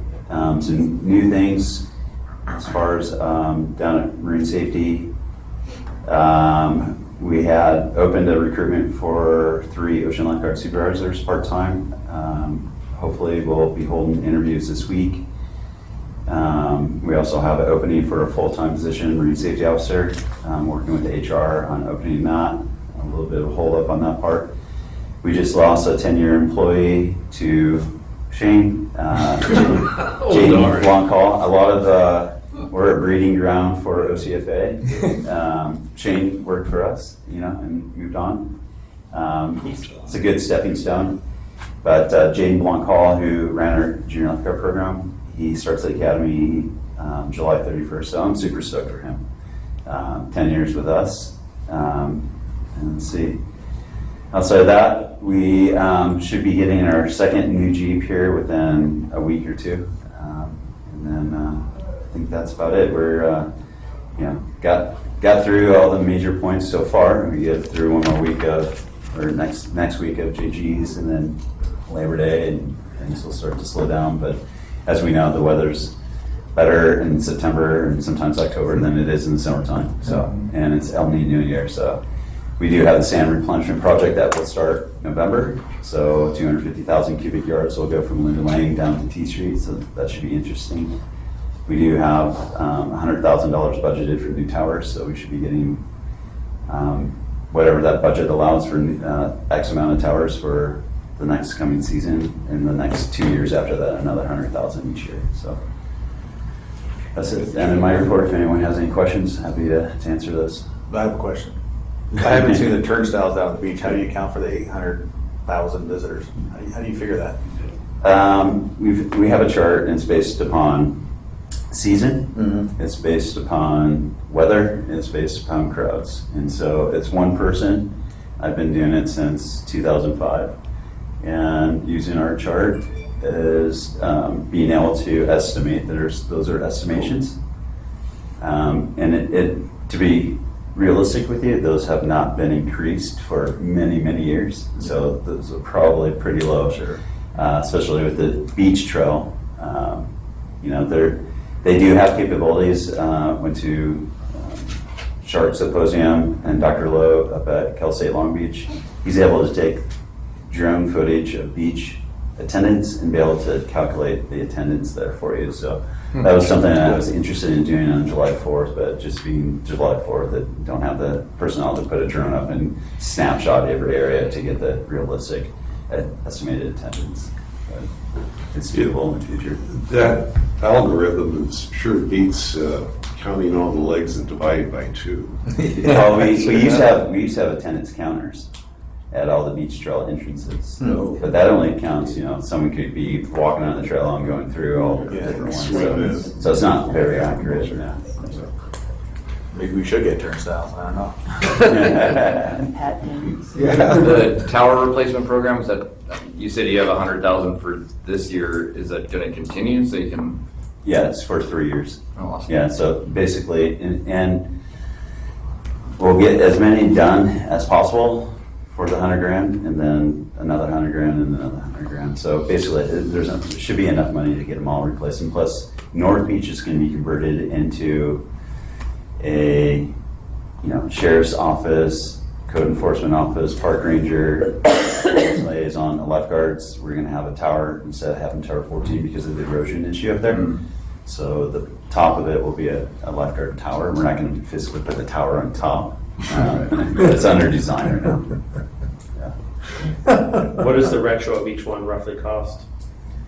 I don't have those numbers. I mean, to be honest with you, I built probably quite a few of those.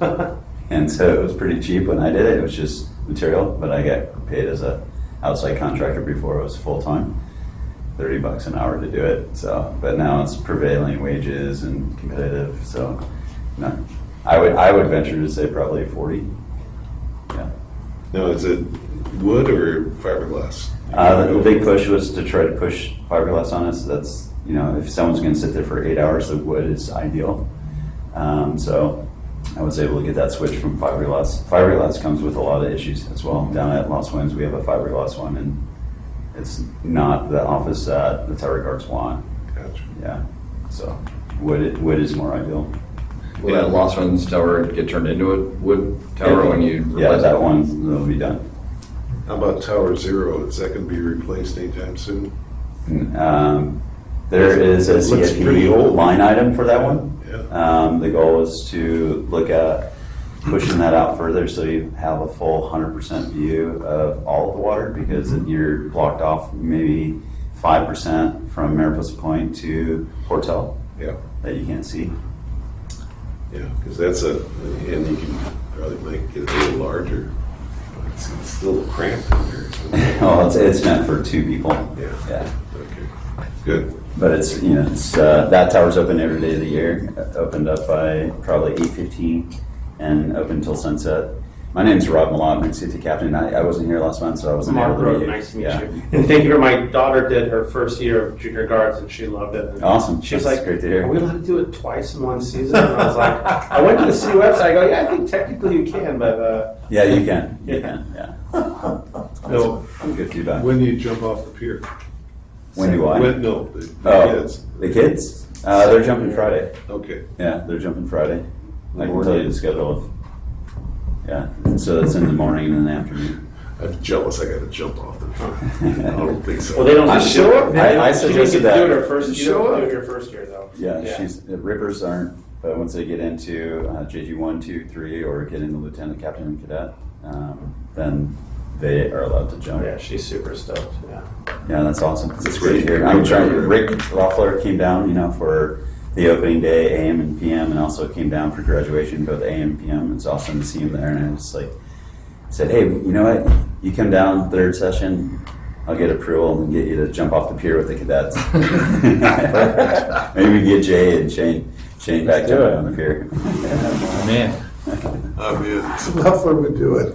Yeah. Yeah. Okay, Mike, I know you're going to be leaving pretty quick. Do you have anything to? No, just thank you all, city staff, you're so good. We really appreciate it. And Mark, welcome aboard. Thank you. Absolutely. Okay. Thank you. Good job. Thank you. Yeah, absolutely. Okay, police services. I'll try to keep it quick. The chief of police. Rod touched on 4th of July. I was just going to say that, we had a pretty successful plan. Brought in a lot of extra personnel from our jails and our courts to work the city for the city event. It was relatively low-key, not a lot of issues. Rod touched on somebody threw a firework into the crowd at the Pier Bowl. It caused an injury. Unfortunately, that person got away. Nobody was able to identify who that was. But other than that, like you said, Lost Winds. And Mark, you probably don't know, but Lost Winds is a beach on the south end of town where the high school kids love to go down there, and it's been nothing but problems in the past with drinking and whatnot. So we had a pretty good comprehensive plan of going to sweep the beach the night before, making sure nobody was bearing alcohol, hiding alcohol, that kind of thing. And then I directed our staff. I think we had 13 deputies just assigned to that beach. Medics were down there. Rod had a number of his lifeguards down there, and the city had hired private security for the event as well. So with everybody there, pop-up tents, medical tents, the lifeguards, and our deputies down there, it really went off without a hitch, really. We didn't send anybody, or nobody went to the hospital, as far as I know, transported for any alcohol intoxication. Which is a plus, because last year apparently it was a little out of hand and they had several transports, so I would call that a definite success. Who coordinated that operation? The city put it on, but we all had meetings and discussed what our game plans would be from each individual branch. So it was coordinated. It was coordinated effort, so everybody did fantastic. I'll just touch on a couple of our successes. We had a nice arrest in North Beach last week, a couple weeks ago, on a car stop. Deputy got 900 grams of methamphetamine, 40 grams of fentanyl, some scale and some baggies, and two people went in custody for distribution of sales. Deputy Gish, our SRO, received an award a couple weeks ago from the Distinguished Safe Schools basically the SRO of the year with our department. So that was fantastic for one of our local guys to get that. And just yesterday we had an arrest for a burglary down in Cypress Shores, which led to a fight with the deputies, which we won. So that was a great hook down there. Local suspect? I think so. It was next to the Nixon estate down there, the Western White House.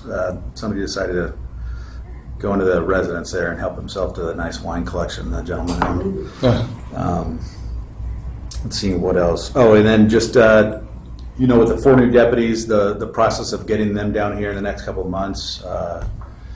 Getting the position numbers filled and then getting the deputies out on patrol training is going to take some time, but we started staffing our new beach patrol area, if you will, which includes Del Mar. So we basically we fiddled with our staff and got rid of a couple of cover car shifts, and now we've got full coverage down there between noon and midnight, our busy times, where we've got a deputy down the beach. He can take out our quads, bike patrol. He's on foot in Del Mar.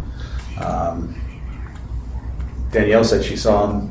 Was that yesterday? It was this past Thursday. I went out with my rangers and one of my code officers just to kind of get a sense, and we swept the beach, and I ran in to one of the sheriffs, and he assisted us with the gentleman that was refusing to pack up his belongings, and then we continued our way down and hit all those young folks that like to congregate and having a party, and so we moved them along as well. There was a firecracker or a couple firecrackers that went off when we were down there as well. So there's a lot of activity going on down at the beach. It's summer, isn't it? Yeah, it definitely is. So we just want to make you guys aware that we're making the push to get those positions filled to appease the city, and the push that we need more presence and more community engagement with our department down at the beach and the shop area. So it's going pretty good. Now, is it for the 4 deputy positions? Are people have to put in for it, or do they get? No, there's a patrol eligibility list. I gotta say that slow. So guys that are in the jail waiting to come out to patrol. Okay. We have to have a position for them to come to. They'll come out, complete their 4-month training out here. So it'll just take some time until we're fully staffed.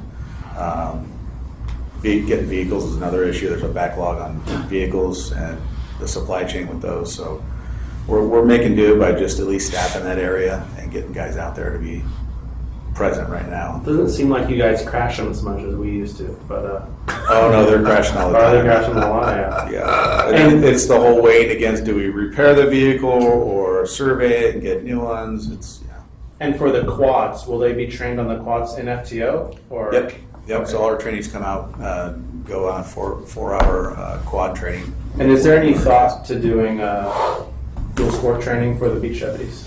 Dual sport? Like Yeah. motorcycles? Yeah, the dirt, No, I think, I don't know if they ever had motorcycles here, but they figured that the quads are a little easier to get around on. Can a they, little less can they dangerous. do traffic stops with the quads though? On vehicles? Yeah, that's why I brought up the whole dual sport idea. No, they're not doing traffic stops per se, but they will stop e-bikes if they can. Because there's a post, dual sport's a post thing. Correct. Yeah. Okay. Yeah, and that's where they have the option. They still have a car with them, so they can go from the car to the ATV to foot patrol, bike patrol, that kind of thing. So they've got options, which is great. I want to thank you for the e-bike guy. I saw him last week. It's nice to have the guys out there actually going up and down. Of course, I did say thank you for not walking your bike on the bridge, but Yeah, well, hey, you got to do what you got to do to catch the violators. Absolutely, and there's a lot of but it's good. Thank you. I like seeing that out there. I just want to emphasize something that Jay touched on, that one of his deputies took 40 grams of fentanyl off. That could be a weapon of mass destruction. Yeah, if you were absolutely. to aerosolize that amount of fentanyl, you could kill a tremendous amount of people. So that's it. Congratulations and thank you. I'm very stoked about it, yeah. It's a huge arrest. Yeah. Good job. Okay. All right, Shane. All right, I'll be quick because I got to run too. But let's see. For the month of June, 507 calls within the city. So actually, that's the highest over the last few months. So maybe those numbers are going to end up going up. 3 fire responses. Nothing that I remember that turned into anything big within the city. But we've had some pretty. We've had a couple of smaller vegetation fires throughout the county. So we had that one the other day in Laguna Niguel. Ended up being a little over 4 acres, but I was glad we were able to catch that without getting any of the homes. There was good fuel mod behind the homes, but it was kind of eye-opening that the vegetation actually is going to burn. It burned pretty good without any wind on it. So just monitoring that, keeping everything going with that. We're moving towards getting our new Black Hawk helicopters in the next few months, so that'll be a huge asset. As the bigger helicopters are better on the fires, so that's going to be really good. Let's see. We sent people out of county. We had 3 strike teams out in Riverside for the last fire that they had out there. So we're sending people out, getting experience. We have our helicopters actually in LA County right now on a fire. So yeah, they have a going fire, so that's good. So yeah, just kind of ramping up for fire season. But yeah, that's pretty much it. So, like I mentioned, I asked you about the bulldozer training, and they canceled it because it was too muddy out there. But boy, yeah, we've had a lot of, funny enough, that week that they were supposed to be at fire school, they canceled that too in Camp Pendleton. Camp Pendleton caught fire, so we were down there anyways. And then we've had just, yesterday or day before was another Pendleton fire, so there's been a few. The last one was along like Toledo Ridge or whatever, so it's actually just a couple of ridge lines away. So there's been some fires, so we're definitely getting ready for fire season to come up, but just been busy within the city medical aid wise. Yeah, which is good. And I every so often I have to point out that a couple of decades ago the city almost was lost with a wildland grass fire coming from Pendleton over the hill here. Yeah. Got pictures of it and articles and stuff like that. People say, no, it'll never happen. Yeah, right. Yeah. So, as far as disaster preparedness and being involved in this stuff, it's right. Earthquakes, tsunamis, we got opportunities here. And we got to get people trained up and ready to go. And we've got the support team that is really here for us. It's good, very, very good. So definitely. Any more for? No. Okay. Let me say thank you very much for kind of all you're doing, and we'll talk about some stats. Yeah, I can get those. Those are easy. My good. My That's all I admin can need. send that. Everything we have on our side. I misunderstood. I thought it was the ambulance side. Yeah. I thought I could provide more for them, but no, not something we do. Is Capobianco in charge of that end of the world there? Yeah, he's EMS and training. Oh, good. It's his little world. Yeah. Big world. So he's familiar with what we're doing down here. Yeah, and that was who I was working with, and he's been working with Raj, the one who came and gave the report from Falk. Okay. And me as well. So I thought Raj would be here today to speak to it, but he would be really good to come because he's really versed in it. I didn't want to invite him because there was nothing really to talk about because they didn't have the Comparison, balancing yeah. stuff. Perfect. Yeah, but he and Capo work together all the time on that stuff. So, Oh, perfect. Yeah, they can. Great. Thank you for the work you're doing out there, and it looks like you and everybody else is working together on keeping our beaches safe and all that. Now we got to work on these e-bikes for kids going back to school and see if we can prevent them from crashing and burning. Now, I got a question on Falk. Not Falk, but Flock. Flocks. As far as any good hits on those. That's Almost that's every day. for you. Yeah, we're getting a lot of stolen vehicles still. Not to mention, it's a handy tool for our investigators that track down burglaries that occur. We're getting a lot of vehicles come down from LA, commit their burgs, and then head back up. One of my investigators talking to today was able to identify a car. It was a local smoke shop that was hit. Shortly after ours was hit, and I think this was yesterday, one came out in Mission Viejo. There was a short pursuit. They lost the vehicle. It ended up back in LA County. I think LA County made an arrest. They were all juvies, so yeah. The states look at juvies as hands off kind of thing. So I don't know what's going to come of it. But Yeah. but the flock works tremendous in identifying suspects in their vehicles. Has our system been combined with HOA up there? Yeah, they have access to it. Yeah. So we're working together. Oh, yeah. Because that was one of the sales features, is to get everybody together and all these little independent ones can kind of work together. Yeah, and once the system asks that whoever wants to view their cameras, you have to allow access to it. Once you do, they share access. Great. Yeah, I'll get notifications from other law enforcement agencies. Hey, they want to look at your cameras. Do you allow it? It's always a yes because we get theirs in return. All right. Now, the reason why I'm asking this stuff is because it's probably going to come up for budget review. Is it worth it? You know, the money that's put in, and do we need more?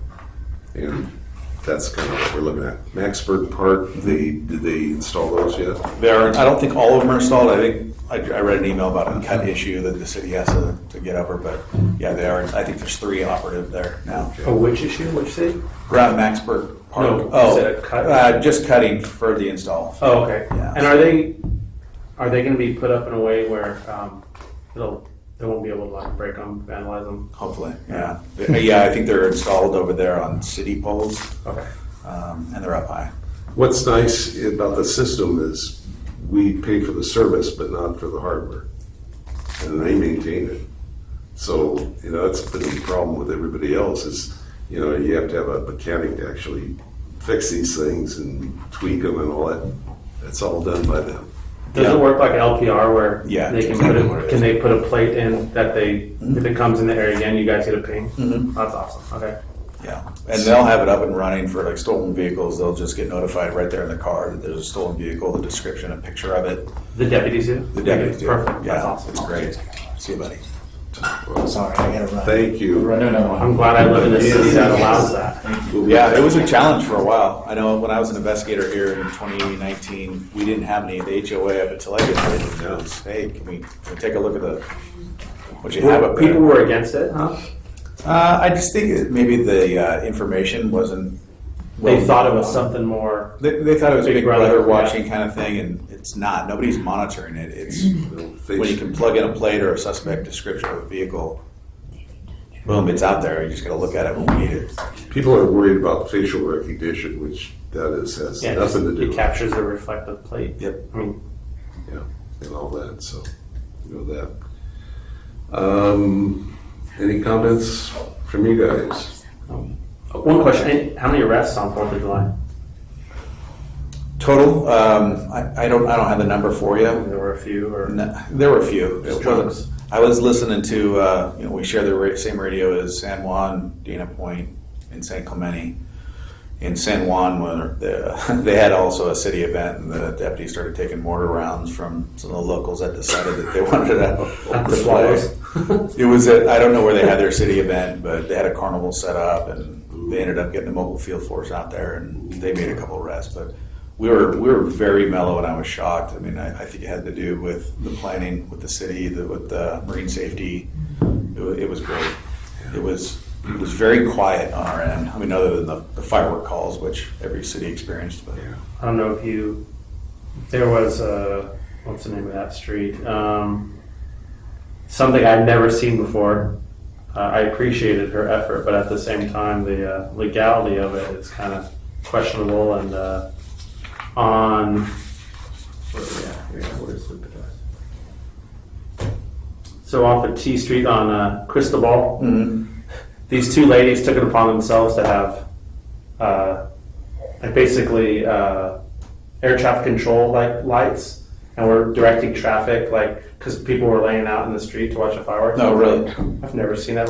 My wife's like, can they do that? I'm like, technically they can't do that, but it's like, I mean, I'm just wondering if somebody should, hey, you're directing traffic with lights and you direct somebody into somebody's parked car. Yeah, that's on you. Yeah. No, I wasn't aware of that. Yeah, it was almost comical, but at the same time, it was kind of a weird. I've Yeah. never seen that before in my life. Huh. Of course, the other one is the chair races. I don't know what you're talking about. Yeah, from what I understand, it was kind of out of control this year. And my buddy got a black eye from a frozen water balloon. I can imagine. We were down there quite a bit with I calls for saw it, service, like- and I know fire was too. People Yeah. Yeah. It's okay. Okay. We're good. He had his 2 kids with him. Anyway, like don't want to belabor all this stuff, but staff, how you doing? We're good. Any comments here? It just makes it hard sometimes because we contract out for the gal to type things up and. Oh, really? Yeah, so that's it. She ends up having a lot more questions for Natanya, and Natanya's swamped because our roles keep expanding. So it's not that we love the conversation, we just want her to have the right information so that you guys don't have to correct it a bunch of times when we send you the review of the minutes. That's good, because the minutes are really good, and I didn't realize that, they had some confusion there. So thank you for letting us know. For sure. That's why we're asking for that content. Anything else before we close out? I have a question. Sure. Are we meeting in the first floor conference room or in the city chambers? We're meeting here. Chambers is still closed through August. Yes, Chambers is closed through August, so we'll be here again. On the third floor. Downstairs. Oh, downstairs. It says on the adjournment. I'm sorry, downstairs. On the adjournment, that's correct. Okay, First floor? hold on, I'm gonna give you. for the next meeting, you mean? Yes. I gotta formally close this thing out. In the community room. Got it. Okay. So I move that the next regular meeting of the Public Safety Committee be scheduled to take place on Tuesday, August 22nd, 2023 at 3 p.m. in the first floor community room, City Hall. Second? I second that. All in favor? Aye. We're out. Good thing we Good. had Thank quorum. you. Thanks. All right.